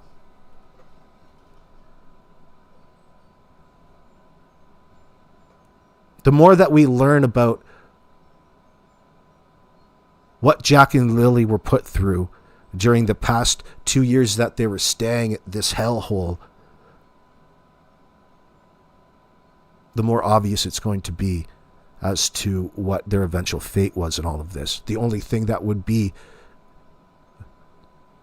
tangible that would be there to cover up, and it would be the escalation of the cycle of abuse. It reached its breaking point because this was an illegitimate relationship to begin with, riddled with problems, destined for problems, because it was founded on lies and deception. And at some point along the lines, two lines intersect and things go awry because somebody's not being fulfilled in this particular arrangement. Daniel was having the financial problems. He's an addict. He's a thief, a liar. And it's not just on us. It's on Malaya, her family as well. So they're in a constant state of fight and flight in all of this.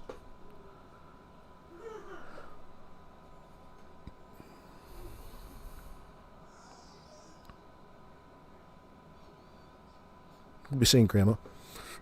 GM said she had to call him BM when Jack and Lily were outside without coats or shoes. That action makes no fucking sense. To sit there and pick that tells you that this bitch isn't with reality. Okay? She's not giving you any context. She's assuming you as the listener are looking for something to turn judgment on somebody, and that's going to be good enough, as though it would be good enough for her. Like, think about that. You felt the need to call rather than actually interact with the kids. If they were doing something that required, you just yell out your door. Put your kit coats on. It's a learning experience. She has to take that opportunity to call the other person. And not to mention she's telling people this. She has to make it a point to call Malaya because she's a bad parent and yell at her all the time for this. Like, it's really not that bad of a thing for the kids to be outside for 30 seconds with no fucking coat on. They can come back in and get a coat on. It's not the end of the world.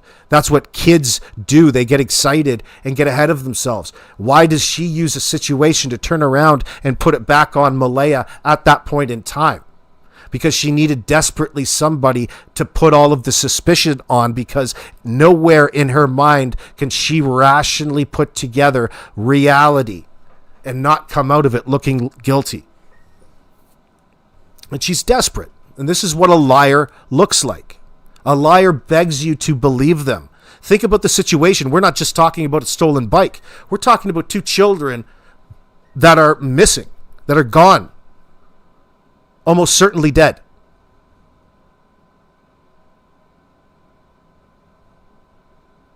He came here and asked about the blanket to Daniel.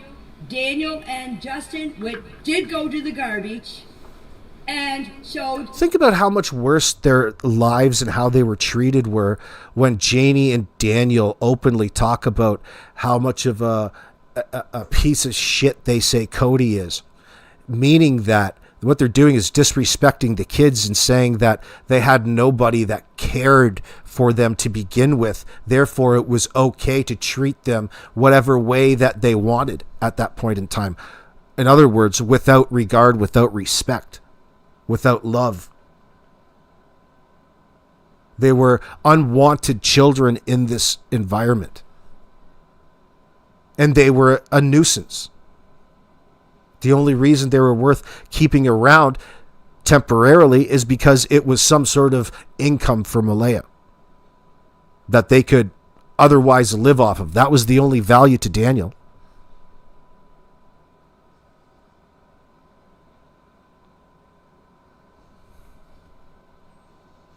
Are you cracking jokes, Robin? If I were in prison, I'd make Janie my bitch, but only to take her smokes. You could do that first day. You could get her putting money on your books to protect her. If she's going to need protection, why don't you offer some of yours? You're going to have to stand up for her. You're going to have to fight all of her fights for her then. That's fine. She's probably going to be in protective custody. These are crimes against children. This is a different level of evil. Probably want to stay away from it. Probably just wait till they get at them in the yard, yo.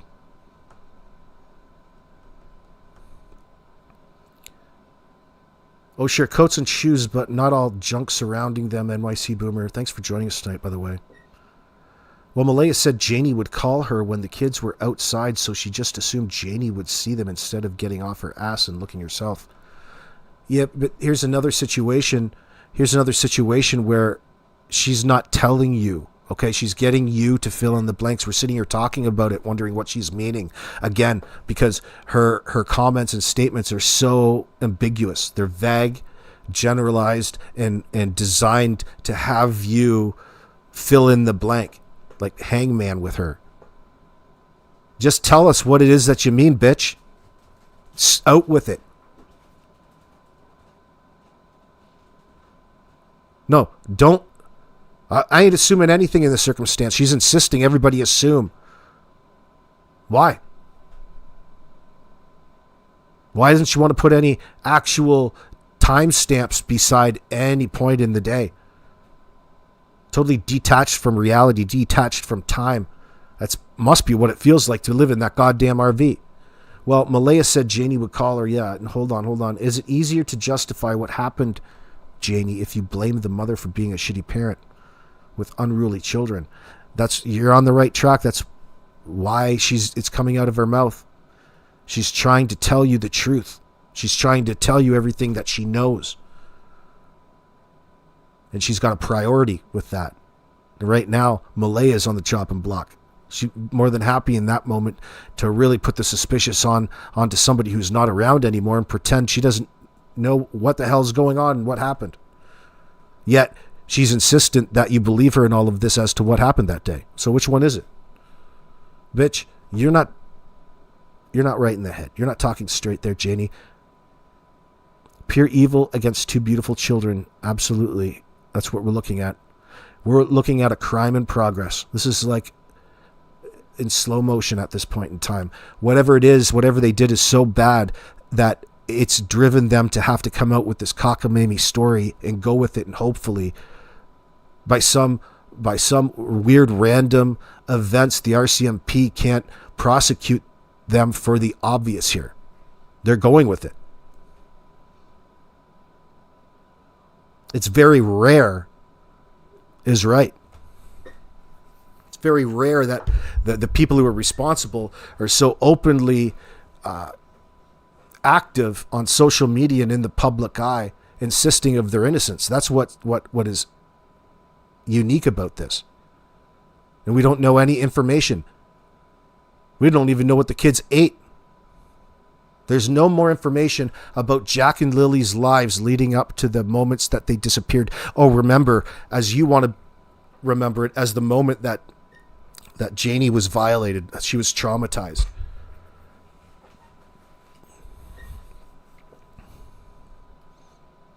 Also, those hours don't matter because nothing happened. Nothing worth remembering happened. Oh, these are the types of excuses that they're insisting you accept blindly. That's impossible. No, that would be the opposite thing that the police would do. Oh, we'll just take your word for it there, Janie. You got to believe me. You got to believe me. I'll just take your word for it. Guys, nothing to see here. Yeah, it was just another day, Brenda. It wasn't a typical day. The kids were home, number one. It was a school day. The kids are supposed to be in school. Don't even talk about anything out of the ordinary. Everything was out of the ordinary.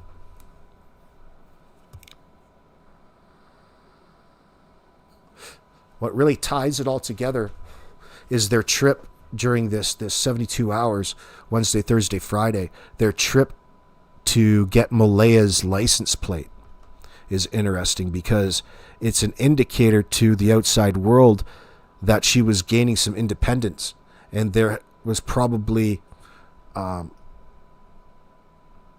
things that she had to get done before she actually moved out on her own, and it wasn't going to include asking Daniel to move all of her things for her. Do you know what I mean? Daniel, can I borrow your car so I can move out? No, it's probably not going to go like that. So it's a slow pressure cooker from Daniel's perspective, and he would be easily triggered at any point in time by all of these things. And her kids, he already held a grudge against them before. Now that they're out of the picture emotionally in that sense, it's even worse for the children. Now he doesn't mind. Now he doesn't mind openly being harsh against them. He doesn't have to impress anybody. Never did.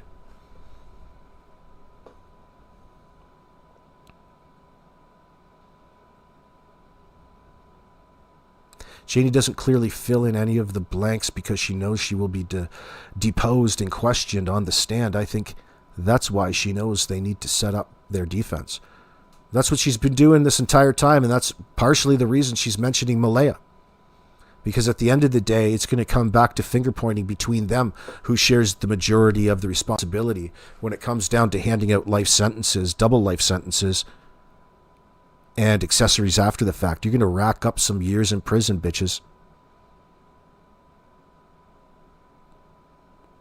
Against children. This is like the worst.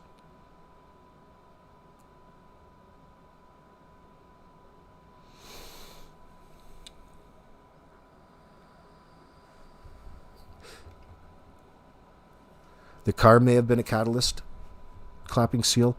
yeah, that little process, but it all comes down to her independence, and Daniel's losing control in that sense, and maybe Malaya's getting a little loose at the lips. Maybe she's standing up for herself. Daniel doesn't like it, and it escalates a lot quicker than anything, because the worst thing that Daniel would react to, in my opinion, is hearing criticism about himself. Like, Daniel loves to fancy himself just so smart and in control and such a, sophisticated individual. That's the drugs. He has a false confidence. It's very, very fragile. So as soon as Malaya opens up and gives him a little bit of truth serum and maybe the heat of the moment, he's not going to like that and then take his aggression out on the children, who are probably, it could be, to their detriment in hand's reach of him at this point in time, because they're in such tight quarters in the trailer to begin with.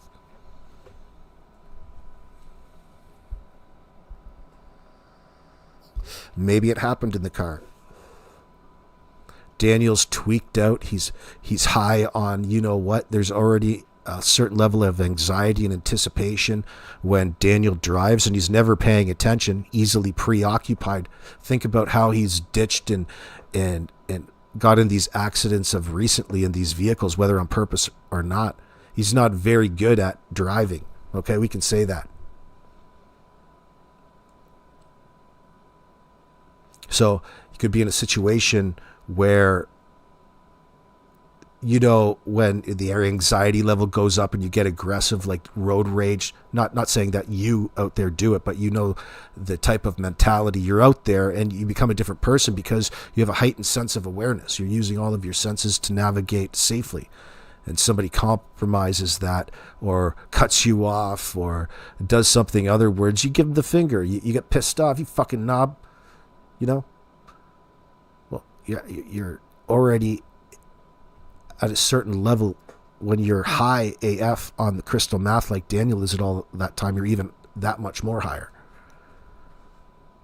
All of a sudden, that road rage can apply to the person in the car with you. You're sensitive to all kinds of things, and Daniel's sensitive. He's not an easygoing person by any means.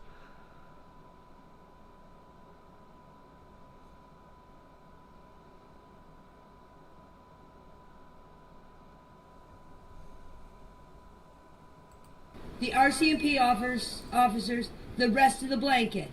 And I can vouch for the blanket being put in the garbage because I seen the day that Daniel put it in the garbage because I told him not to bag it too heavy. So Daniel did put the blanket in the garbage. I appreciate you guys asking me if there's anything that I need. No, there's not. The only thing that How about some running water? How about some fresh pair of underwear? Some clean clothes? A bra, perhaps? need is to people to stop the rumors and accusations because it's not helping anything. It is. The only thing that she needs in this situation, friends, is for people to stop accusing them of having something to do with all of this because of the lack of information that they've come forward with, and how obvious it is that they're omitting all kinds of relevant information to avoid prosecution, to avoid accountability. These are becoming facts the more and more time goes on. In the beginning, you're maybe hoping that they had a response or a retort to something. But now that all of this time has passed, you can clearly see that they're not only did they lie, but they're not really filling in the blanks, and the information isn't coming out of them to satisfy any sort of level of confidence, trust level that what it is that they're saying is true. They're in a real bind right now.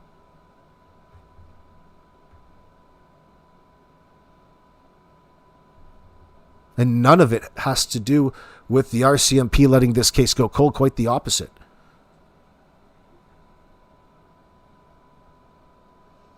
Maybe he put Jack in the car seat up in one of his shacks in Port Lily in the other. Maybe they died from hypothermia, Maine says.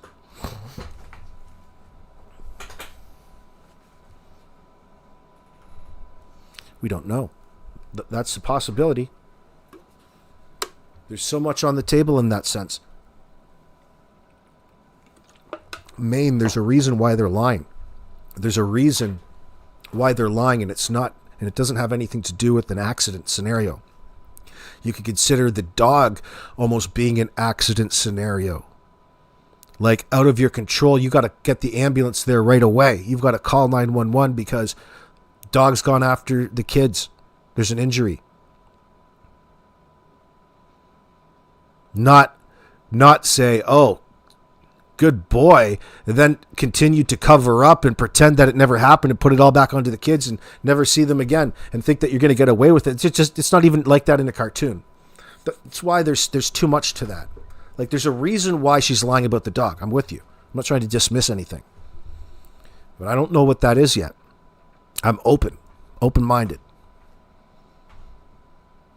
Everything in my mind is directing or pointing to Danny in a violent outburst in that sense. But it's very bizarre that there's 2 children.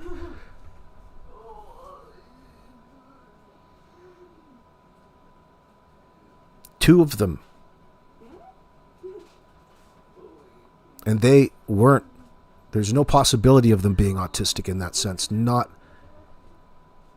at all.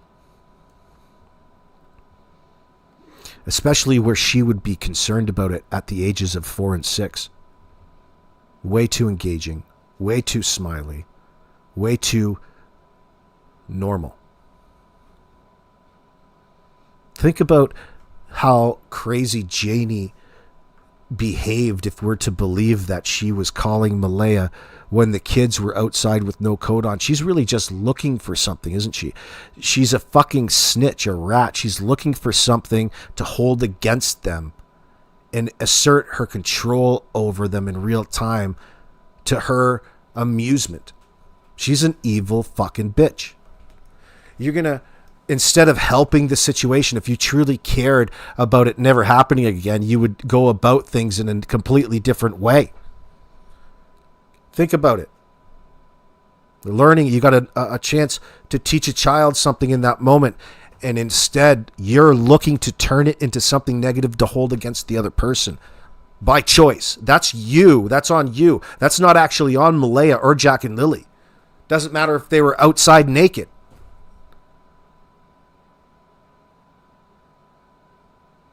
So what is it she's really trying to say?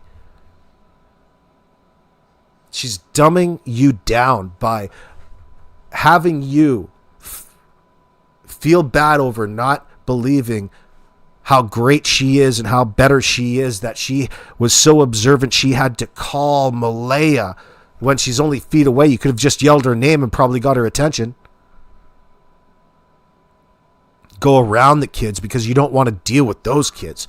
You don't want to deal with, you resent them. They're just too much noise. You don't need to deal with them. They're just troublemakers around the trailer, around the property. Malaya's got to come out and do her duty that she's not doing. Again. The fuck is wrong with these people? You took a chance to stir up. This is much more than drama. It's a malicious move.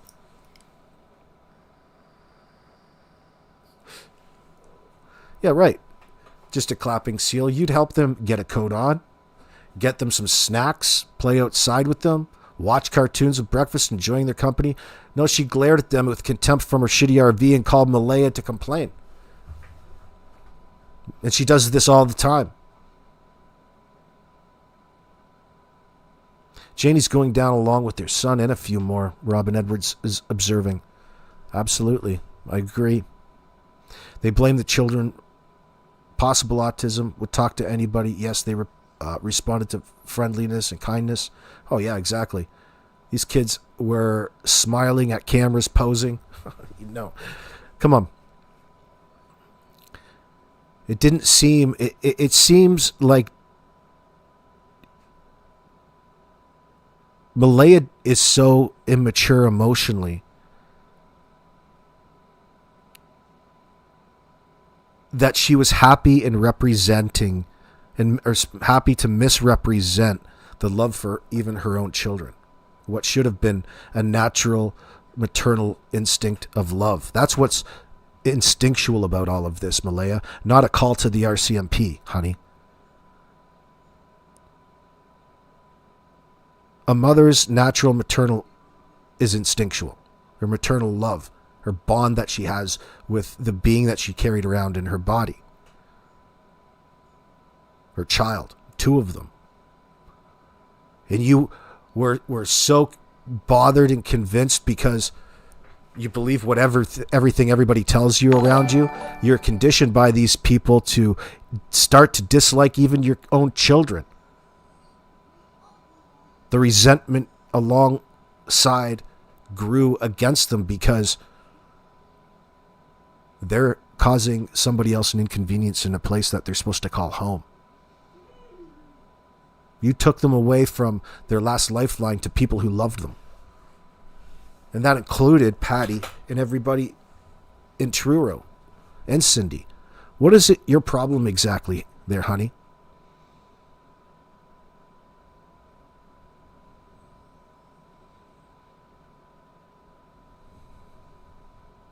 Just making everybody's life miserable, and it's also hurting the children of all these rumors, and they got to stop.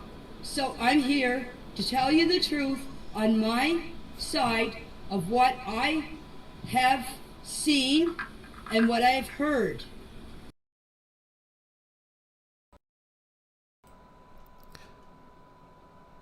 Oh yeah, helicopter grandma. Yeah, they're not autistic. I have a step granddaughter who is. Well, you can hear somebody's autistic in the background when I talk. That's my daughter. I've been through all of this before. Not saying every situation is identical, but believe me, says Janie. Listen, they're not no signs. You couldn't go to and see the teacher to see what you could do to help. In my opinion, JM disliked those two beautiful children. Oh yeah, she can't. There's no escaping it, helicopter grandma. It's the worst of the worst. I'm 64 years old and spend days with my almost 2-year-old grandson. It's not easy, but I don't care. It's about him all day long. Well, I know what a 2-year-old's about. Don't you love it? It has its ups and downs. I love the kids are fantastic. I love kids. Not like Durwood loves kids in a clean way though. I got to love them. It took a while. I wasn't born to be a good father by any means. I had to learn how to become one. I'm still learning. I'm still a question of if I'm there though. I try to be, which is a start. Malaya, I just had the instinct to call 911. No, you had no instinct to protect your children, in my opinion, says Robert. Yeah, it's a cop-out in her language when she says that. When she says, I just had the instinct to call 911. Well, she didn't do anything that you would go through to trigger off the need to call 911 because you didn't search it all. So you're telling me, you dummy, you relied on everybody else telling you your information. In my mind, that's intentional. And it's part of the rehearsed story that they all came up with. Like there's no context and you don't expect there to be. What they're telling you happened is just so bizarre in light of a genuine situation when two kids just wander off. Well, something else happened. Yeah, we know. We know something else happened. Something else happened with this bunch there.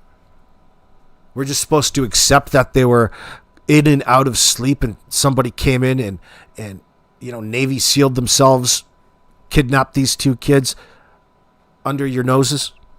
Likely story. It's not going to float.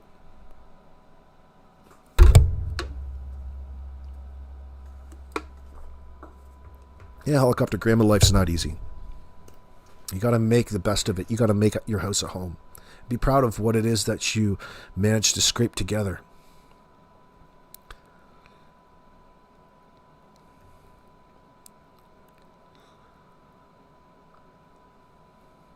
I don't think she bonded to her children from birth. I think she was also enabled by Cody's mom as well.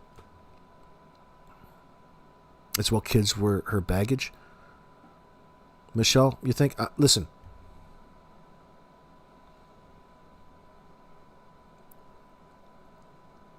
We don't know everything yet.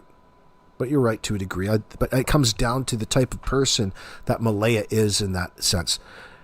She certainly seemed to be in love with the photo op. Remember, we see smiling kids, but kids are made to smile when their picture's taken. Doesn't mean that it's representative of the type of lifestyle that they're living. It was a lot rougher than that, I believe.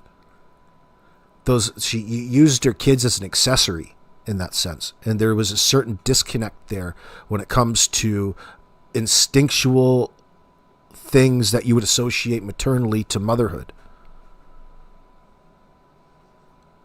Motherhood's a word, right? I never look at it from that perspective. I say fatherhood, but motherhood, that's a thing too, right? Motherhood? Oh, fuck, it's been a while. I'm too lonely. Now, they all went over what happened the previous night. You're talking from experiential memory, Shy. Yep. Could be, or you can pull, when you're fabricating, you can pull from, doesn't have to be exactly the night before. It could be other places that just stick out to you in that moment, right? And you would accept psychologically in your mind that they're easy enough to remember with as little effort after the fact. That's what Janie loves to do. She's just a little fabricator. She's a full of shit, man. Yeah, big time cat between the school email and home she rang. I don't know if I read that correctly.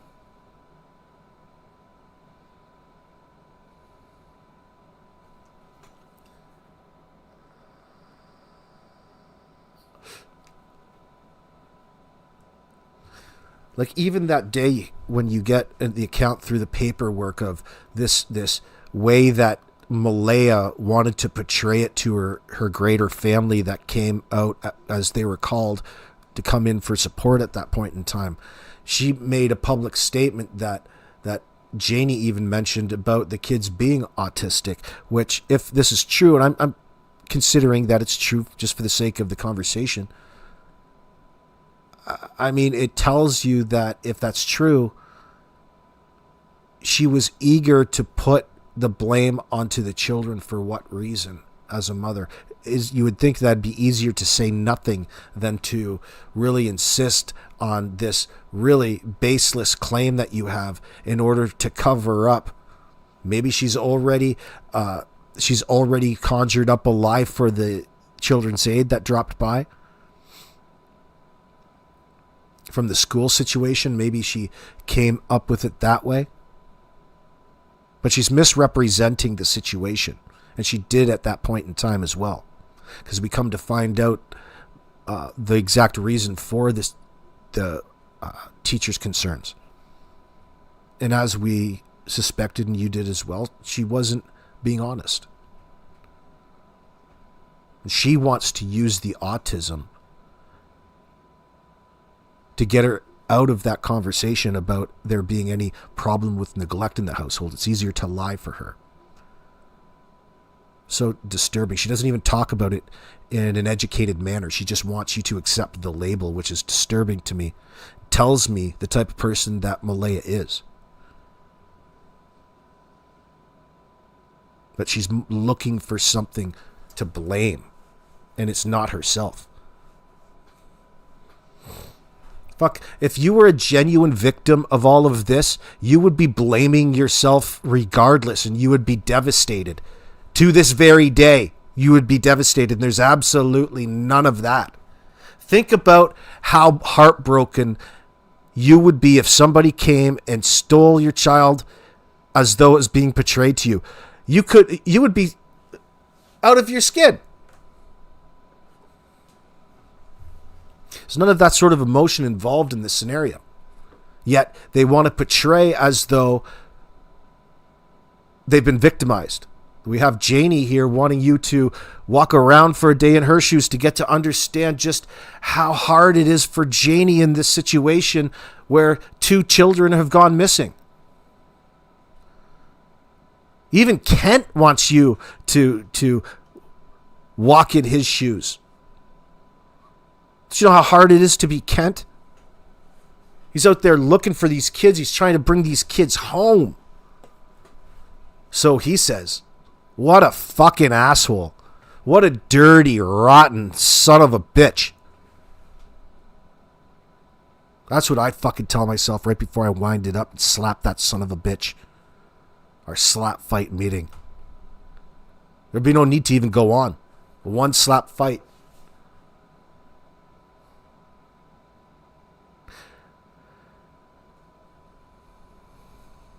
Bonnie, I hope that I don't get suppressed at court just to hear if it's more about her negligence. They claim it looks... Listen, as a defense, in each one of these people's trials, it'll be different. You can see that Danny and Janie have well gotten ahead of that curve by putting all of this shade and developed a way of doing it towards Malaya. It's Malaya's fault that they were put into all of this. No, I would hesitate to say that it's your stupid son's fault for moving in after 2 weeks. Because he's got a bit of a fucking problem with telling the truth and his substance abuse issue. That's the initial problem, you old cow. I stop, but slow down. Whoop, wrong one. Excuse me. Lost my spot. By the way, these behavioral experts are saying the way he's moving in his actions and everything and stuff like that. A mother knows the truth. Oh, she's questioning all these behavioral experts. That would be Mike DeMann, myself, Ninchi, other people out there. Even behavioral panel laughed his ass. They couldn't figure out if Daniel was autistic himself. They thought he was so neurodivergent. They figured he had an IQ of 60, which would be way under what I thought he was, which was 68. About their child. I did not carry him for 9 months and raise him until he got out on his own. But I don't know what that boy's about. She doesn't even know how to talk about Danny appropriately. You raised him until he got out? Doesn't that tell you about her parenting style? I raised Daniel until he got out. Got out of the trailer she was locking him in. Listen, I bet you Daniel spent a hell of a lot of time locked in rooms when he was a kid. He's going to get used to being locked down again. Come full circle. Michelle Maybell, yes, but also Janie pointed out the same thing, how abnormal it is that MBM wasn't hysterical. Yeah, but that's just a pattern of her trying to undermine. It's her way of driving mystery in it, because she tells you, she wants to tell you, kind of have you assume the possibility, then undermine it as though she's really putting a lot of thought into it. It's her way of deflecting. She wants to convolute every possible theory, rather than talk directly at the one theory that's most important, and that's the truth as to what happened. She wants to talk about everything else. It's part of that storytelling process. Why hasn't the tweaker shack behind Janie's had been taken down? CPS would not approve of it. Which tweaker shack? That one right there you're looking at?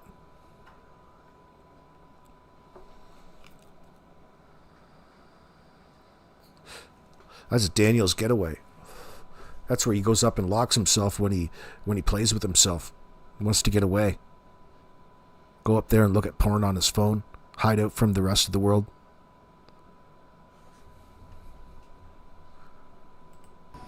Believe me.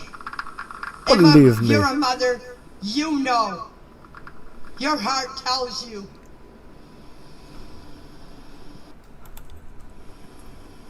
Yes, I can understand. But as I said, I have no control over Daniel, what he does and what he says. But what she said about me, saying that that's the boy I raised and that's your son, that was an awful, awful thing to say about me. Because as I said, I have no control over Daniel. And yes, he is my son. And I love him a lot. But I am not going to stand up for him because he's a big boy. And what he does and says is on him, not me. So, Sonny, the accusation that you said about me, that's my son. Yes, he is my son. And nobody will ever take that away from me. But the way you said it about him lying and everything has nothing to do with me.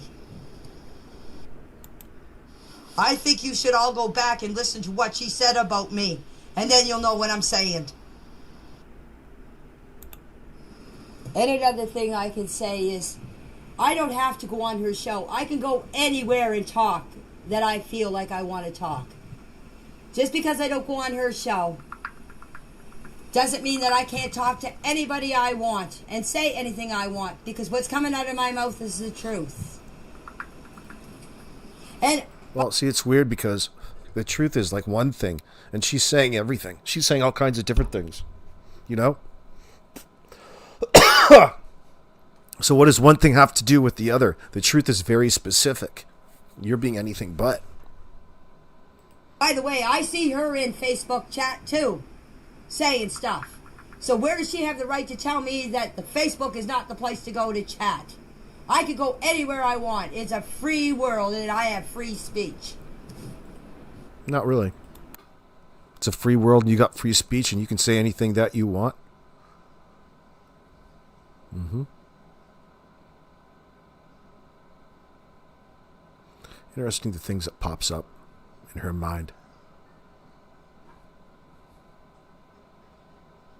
She never ever finishes a statement, does she? It's like she says all of these things and each statement goes, unfinished. It's incomplete.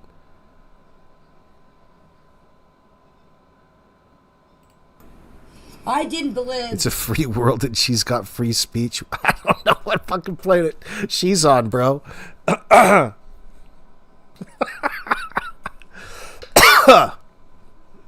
That's not accurate, is it? Yeah, free speech. How about the truth there, GM? Like she's just got this. She's this rando like you and I. That is, she's trying to blend in that sense and pretend that she's just like you all, looking for the same information. You can't do that. You can't do that. Why would you want to do that? Why would you need to do that? There's an answer to that, friends. Belittle Blenda. I just asked a question. And I have the right to ask the question, just like everybody else on Facebook has to ask questions. The only thing I asked her is, the question that I asked her is, for 2.5 years she didn't see her, for 2.5 years she didn't see her grandchildren. She can't blame Daniel for not seeing that. Daniel had no say in it. Melinda had her own mind. She could... Who the fuck is she even talking about? Melinda, Malaya? She fucks up their names so many times. It's like she doesn't even know who she's talking about. Could have took Melinda court. She could have got grandparents' visitation rights. They don't even exist, bro.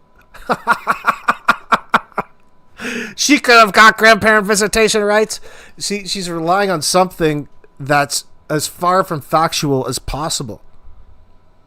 Grandparents don't have any fucking rights. All right? Been through it. People that...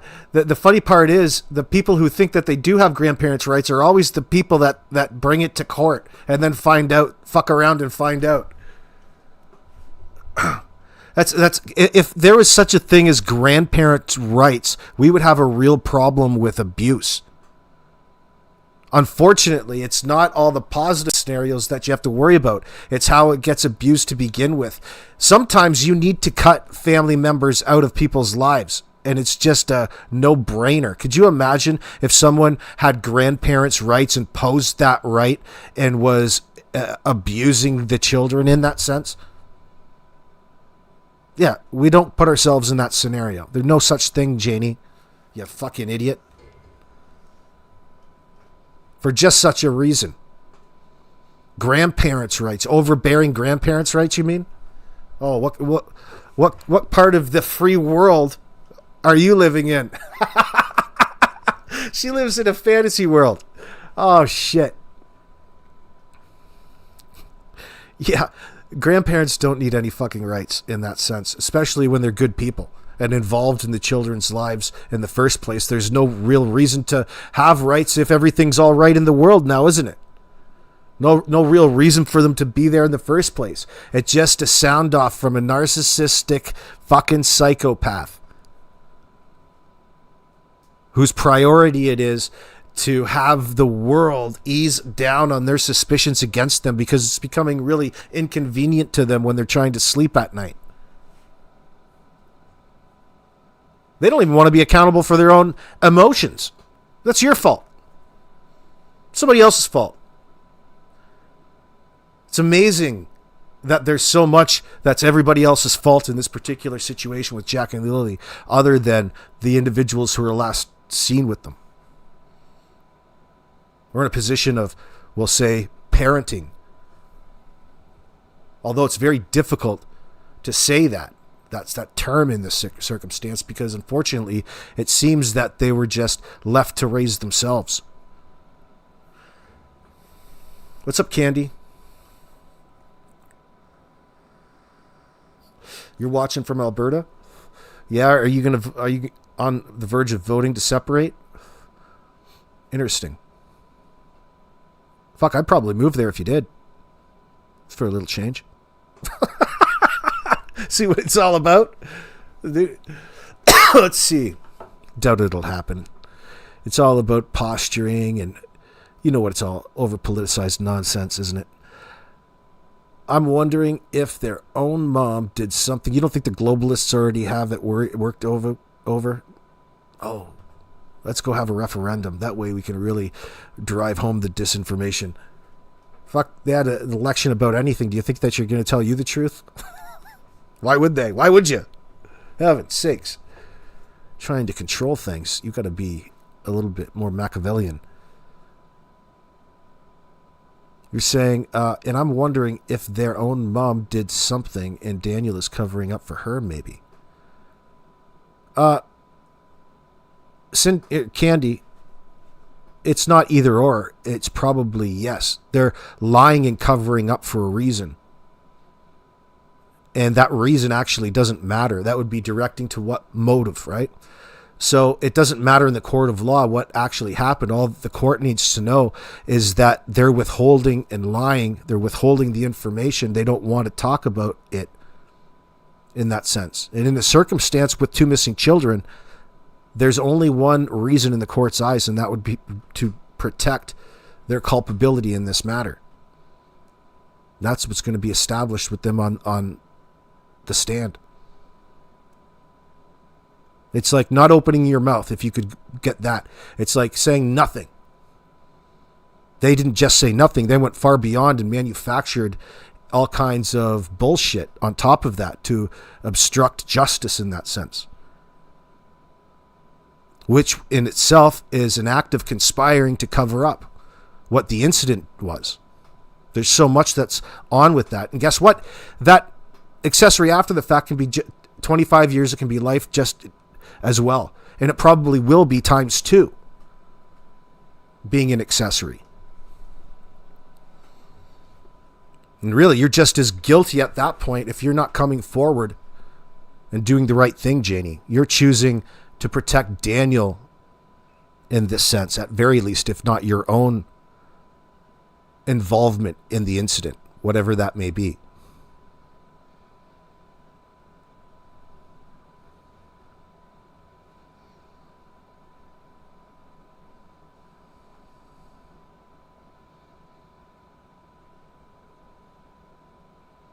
Joyce, this is where Janie addresses Belinda's story about her crying on the sawhorse on Saturday, refusing to let them search. Then after discrediting Belinda, spins on the story to her crying on Friday, right? As I said, just like I'm doing for my grandchildren. She had the right to do that. If Daniel was stopping her, she had the right to go to court and get visitation rights. And you can't sit there and not think about why she has not seen the kids in 2.5 years. Think about how ludicrous what it is that she's saying. There's no such thing as grandparents' rights, like we just went on and on about. And then look at how Janie is so heavily hanging on and trying to force onto you that this fantasy grandparent rights thing is actually a thing, and it's she's putting that on Belinda and holding it against her, trying to make her look as though she's a bad person, less than trustworthy in this sense. What kind of individual has the need to do that there, Janie? We can see you're an evil bitch. You just made up grandparent rights and are trying to use it against Janie, or trying to use it against Belinda as though she was in control of whether or not she was able to see Jack and Lily for the previous 2 years. Especially that each and every one of us in this chat know different after the fact, that Belinda has interacted with everybody and her daughter. These claims of yours resemble more like veiled threats and diversionary tactics of deflection to somehow make her look as though she's got it wrong when you are changing your story.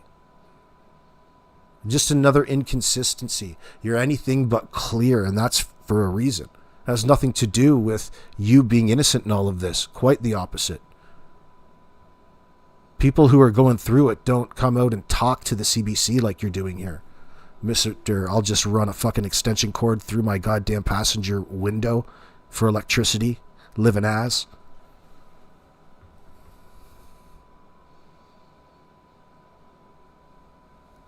If it was because of my son, she should have done something about it. My daughter. If it was if she couldn't see those kids because of Daniel, Belinda should have done something about it. Think about how irrational she's thinking here. She's trying to present to people that she had a choice in all of this. She was in control of it, like they were her kids.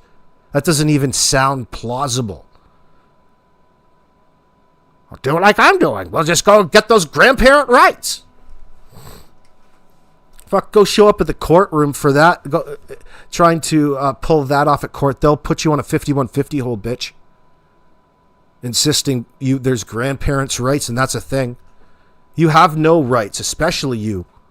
And look at how easily your grandparents' rights were withdrawn from you by Daniel's ex. Can't see those kids either, you old fucking battle axe. Ex-daughter-in-law won't let me see my grandkids, but by Jesus, I ain't going to stand by and let her not let me see them. And Belinda could have did the same. That's the only thing that I brought up, and I got shot down for it. Jeez, I wonder why. That's got to be the stupidest fucking thing I've heard all day. Think about what it is she's doing there. She knows goddamn well there's no such thing as grandparents' rights. She's just pulling. This is how desperate they are. This comes very easily to Janie. This is the level of evil that we're dealing with here.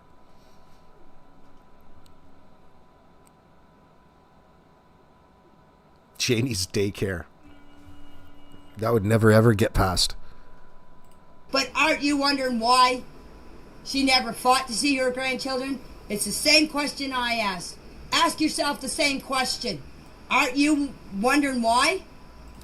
No, actually, we're not wondering why she didn't fight to see her grandchildren, as though that's a real thing at this point in time when Jack and Lily are missing.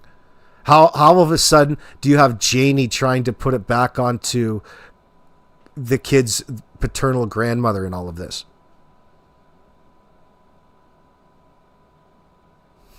Can you believe her? She's being a spin doctor for sure, Joyce, in this. Deflecting that too. Doesn't do much for her credibility. It doesn't do much for anything. And she's got the right to do all of this. It's a free speech. She's got the right to come out, spread all kinds of fucking shit, throw as much against the wall and see what sticks. That's what she's doing. Why? There's nothing suspicious about a person in her situation living in an RV in her own driveway.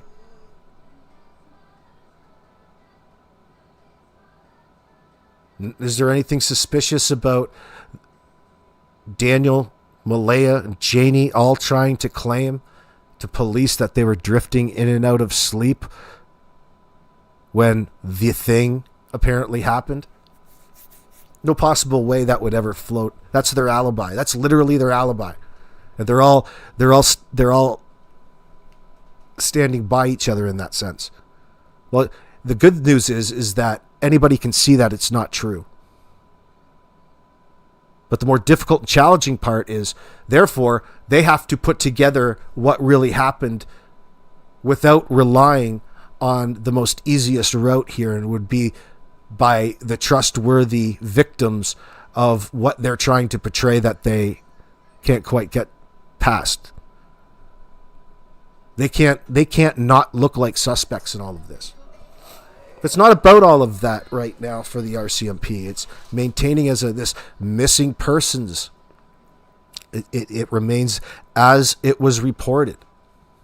It doesn't have a need to change until the picture that is painted from all of the investigations, all of the information that they've gathered over a period of time, come and force them into a position of having to take it to the next level. And it's going to all happen quite quickly. What does all that mean? It means when the investigators find out stuff that they can hold over, and they can come up and draft up a little bit of a plan from their next interview, and they pull them back in and start to go deep into some of the theories and start writing off based off of all the information that they've got back, and you're going to trip them up into lying there in that interview room, and there's going to be no coming back. The only reason that you guys are lying in this circumstance, well, it's going to warrant further investigation at that point in time now, isn't it? And you're not going home, boys. You're not going home. You're going to be locked up till they get this thing sorted out for real. And then the real intense grilling starts, when the truth starts coming out. And what's that truth starts coming out, which is going to be something other than what they called the RCMP and told them happened. They came out and undermined their story on the CBC, and they do it under the guise of wanting you to believe that they're just as mystified with you about all the different possibilities without linguistically committing. It's going to be fairly easy. They're that desperate.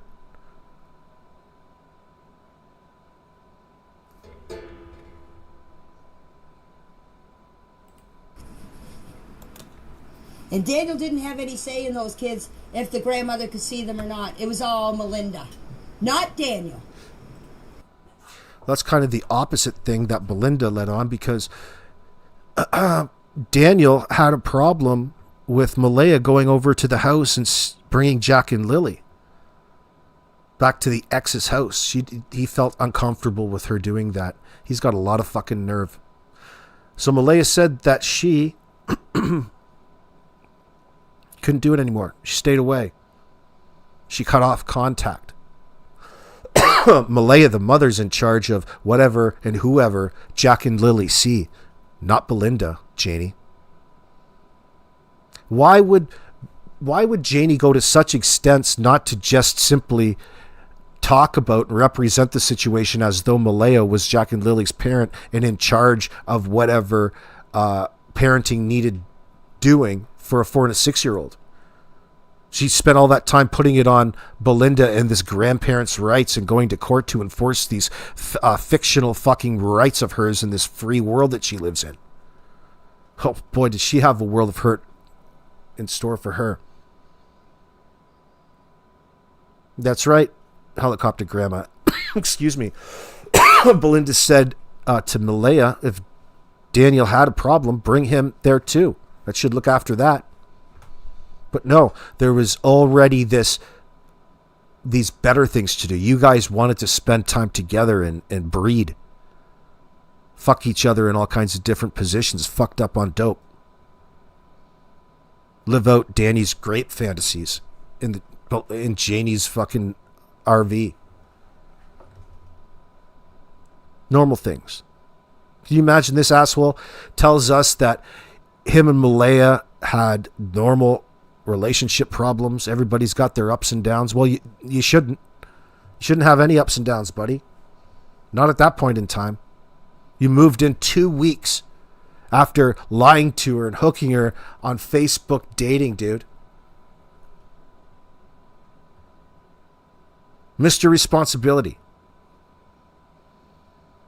He had no intention because he didn't have the need to impress Jack and Lily. They were just extras in the background that needed to somehow follow his rules as opposed to having a mutual respect or vice versa, or even caring about what happened. Why don't you just move another hobo in? Why don't you just move just another stranger in? How many strangers do you want to move in around your kids? You moved a stranger into your bedroom, bitch. And he ended up being one away from a serial killer. He ended up murdering your kids.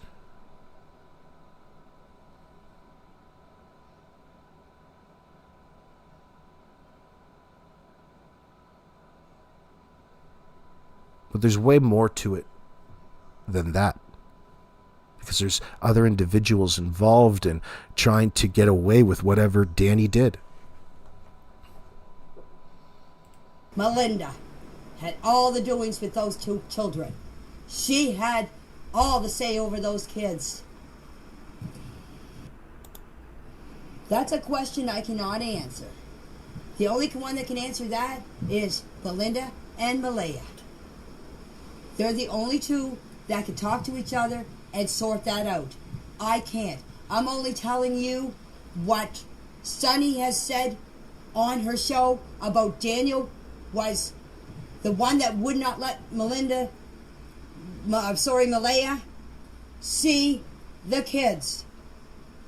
As I said, Daniel had no say in who those kids could see and who they couldn't. It was up to Malaya.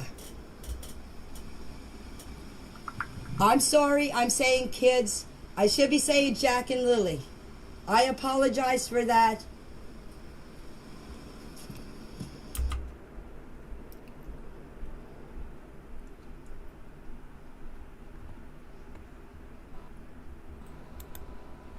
You know, it's interesting about that little exchange about her fantasy grandparents' rights.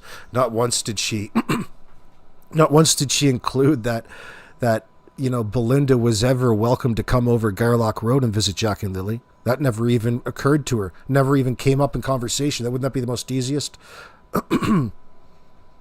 Oh, she's like another one of the Rat Pack. She's like Sammy Davis Jr. and Frank Sinatra, all throwing parties over there in the driveway. Can you imagine?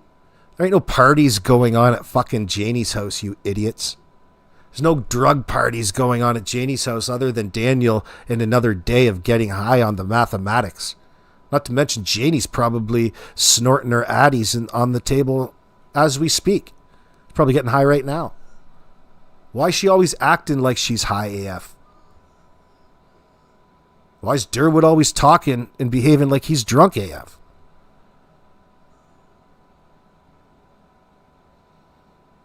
Grandma, with Black Eyes teachers having to give them coats, going to school filthy, no clothing change since Wednesday, they can all GFTS. What the hell does GFTS mean? But okay, I get what you're saying. She can't even get Belinda's name right. Belinda, Merlayer. Who cares? She doesn't give a shit. Not even worth remembering. That's how she comes across. Welcome, darling. Vivalda, girlfriend. What? Vivalda? Welcome, darling. Oh my God. Vivalda Griffin. What a beautiful name. Vivalda. It's like Vivaldi. Very famous musician. Welcome, darling. Once MBM saw where DM was taking her and the kids to live, her ass should have said no, in my opinion. It seems MBM has no backbone. Listen, it's high likelihood, that she was being macked, like she was being lied to constantly by Daniel. That's why she was sticking and hanging on and hanging around, trying to make it work, because how could Facebook dating be wrong? She's so eager to have that next best photo that makes her look so much cooler on Facebook around her friends and family, and she's, climbing the clout ladder, the Facebook street cred ladder. People just envy her like she envies all these other individuals, and she wants to just emulate herself like. She's obnoxious like that. She's drunk, and so is Durwood, Grandma. Well, she's drunk on her own deception. They're going to have a pool party. Yeah, that's a joke.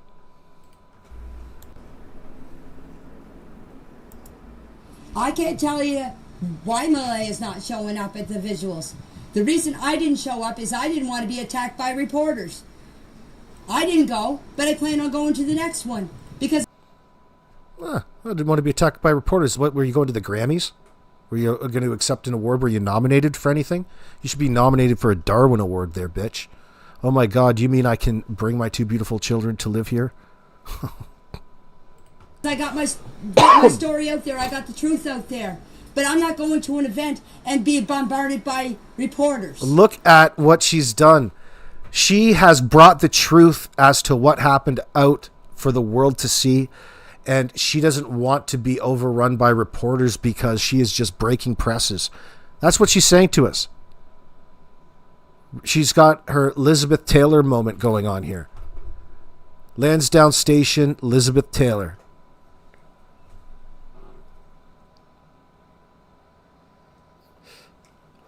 Flash bulbs. What the hell would she have worn? There's probably a red carpet, of course. Something so very special. She's involved in all of this, and she just didn't want to be the center of attention, and that's what would have obviously happened, of course. The visuals, yeah, the visual. It would have been a visual. No, for a performance. Would she have come on a white horse?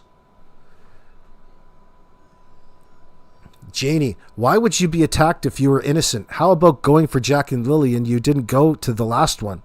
I thought you would have went because Kent was there. Yeah, your boy Kent. Your protege. Probably somebody who you're blackmailing on some level. You've probably got Kent groomed. You've probably some sort of sexual fashion. Because Kent doesn't get it very much. He's lucky to have a big old full-figured woman like yourself. Probably doesn't even notice the STD.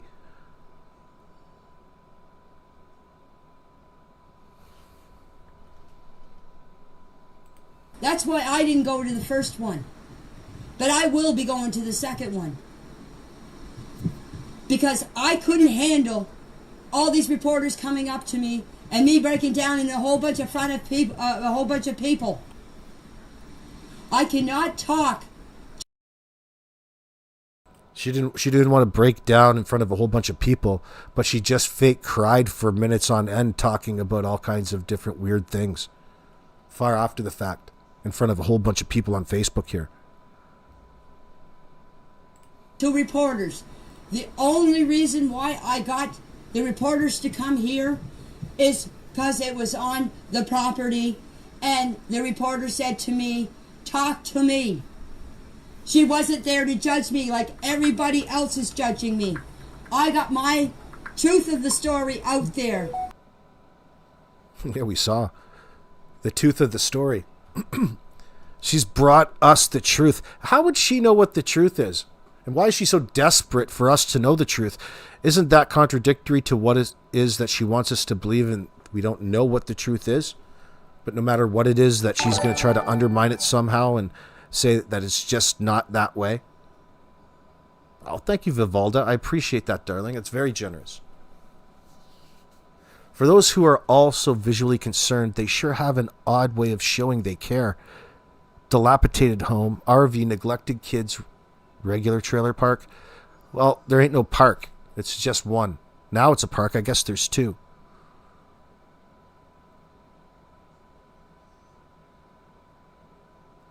What were you guys trying to do? with the RV. Maybe you should move out of it and make it like a rent it out, like as a little motel room for people when they come through the area.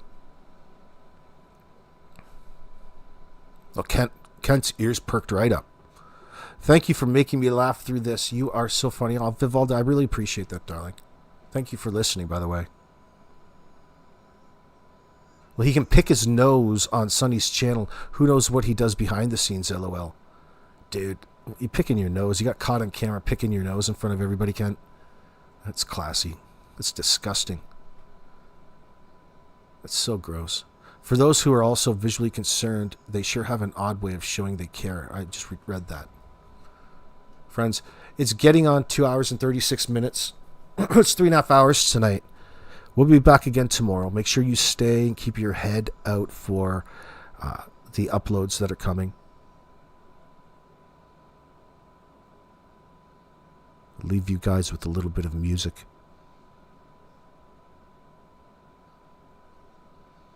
We'll play that song again. There's a new version of this. I wish I knew does anybody know the artist of Janie's Got a Rake? Like who made that song up? What's the guy's name? We need to promote him. I know for 100% they won't find See you anything. guys back here tomorrow. Thank you very much for the super chats, So what do you make of the guys. I fact that appreciate they are it. bringing the cadaver dogs in? Janie's got a rake. Well, I'm actually pretty happy about that. Janie's got a rake. I even hope that they bring more than one. She's got so much to do. So what are you happy about? Her driveway. There's that fucking idiot Durwood right I there. would just like That to booze see nose drunk. maybe the Right on your social screen. media speculation theories and accusations. Maybe they're not going to stop, but slow down. Because at this point, they're getting ridiculous. When Danny was arrested, they found him on the pipeline trail. In front of helicopters running, now that Janie's got a rake, Fluffy's never gonna be the same. Daniel's so fake, now what's he gonna do? Was he building a fence or clearing for a pool? Did the kids go to sleep at 10 or at 8? Little Danny boy can't escape his fate. Danny's more concerned about what you're thinking. The kids are an afterthought, let that sink in. Trolling the net pops up like a whack-a-mole. You wanna buy a story with a giant hole? Apparently Thursday had no detail. Here comes Mike on a mission to derail all of the BS Danny is speaking. International sea of guilt is leaking. Thinks he's so smart, but he never took the course. Forensic linguistics will knock him off his horse. Shout out to Tint for the 4K drone shots. Now it is clear. Thank you very much, Michelle. I appreciate that, darling. Mystery car running trips through the night. Observed by Wong. He could even see the headline. Victim blaming is degrading the children. He's more concerned about the world's perception. Girl after girl, he receives rejection. At least he's got his mum when he needs some affection. Janie's got a rake. So are you thinking that the dogs will go in there and won't find anything? Janie's got a rake. I know for 100% they won't find anything. She's got so much to do. I didn't do anything. Her driveway needs a pool. I know Malaya didn't do anything.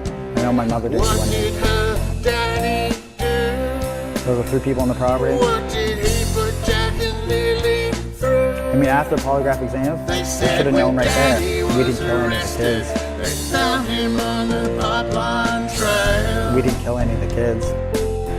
We didn't kill any of the kids. In front of helicopters running, now that Janie's got a rake, Fluffy's never gonna be the same. We didn't kill any of the kids. Danny's on a roll, now he can't stop speaking. Plugging up the holes, but his ship is sinking. Thursday was just an ordinary day. I just spent 20 minutes trying to explain that nothing didn't happen and there are no details. Stupid dog handlers, they ain't gonna sniff trails. 100% they will not find nothing. That's a double negative, you dumb butt muffin. I was awake and asleep at the exact same time. Hang on, is Malaya's story lining up with mine? No cars were towed, but it's not at the impound. It wasn't in my name and the car makes no sense. sound. This is a case of abuse and negligence. Jack and Lily are the victims of its consequence. Victim blaming is the mode of the family. You never hear anyone take responsibility. There were 3 adults on the block that night. People don't just vanish, get that right. Like John Benet Ramsey, there should be an indictment, and Janie is to blame for your incitement. You put up a wrench, but what the hell for? Like a bear can turn a handle but not slide a door. Your incessant rambling is a gift to detectives. So many contradictions, your tale is defective. Janie's got a right. Filled notebooks with just trying to help them find leads, or give them any kind of small detail, answer as many questions as I can, or, you know, I'm doing everything I can. So why do you think this step is necessary? Well, it just rules out one and brings the book a little bit closer to being They closed. said when Danny was arrested, they found him on the pipeline track. I'm not going to say I'm doing well, but doing better than I was at the start, I guess. Helicopters running, now that Janie's got a rake, Fluffy's never gonna be the same. Tell me about the toll, like what you were just mentioning earlier about social media. Yeah, social media has been quite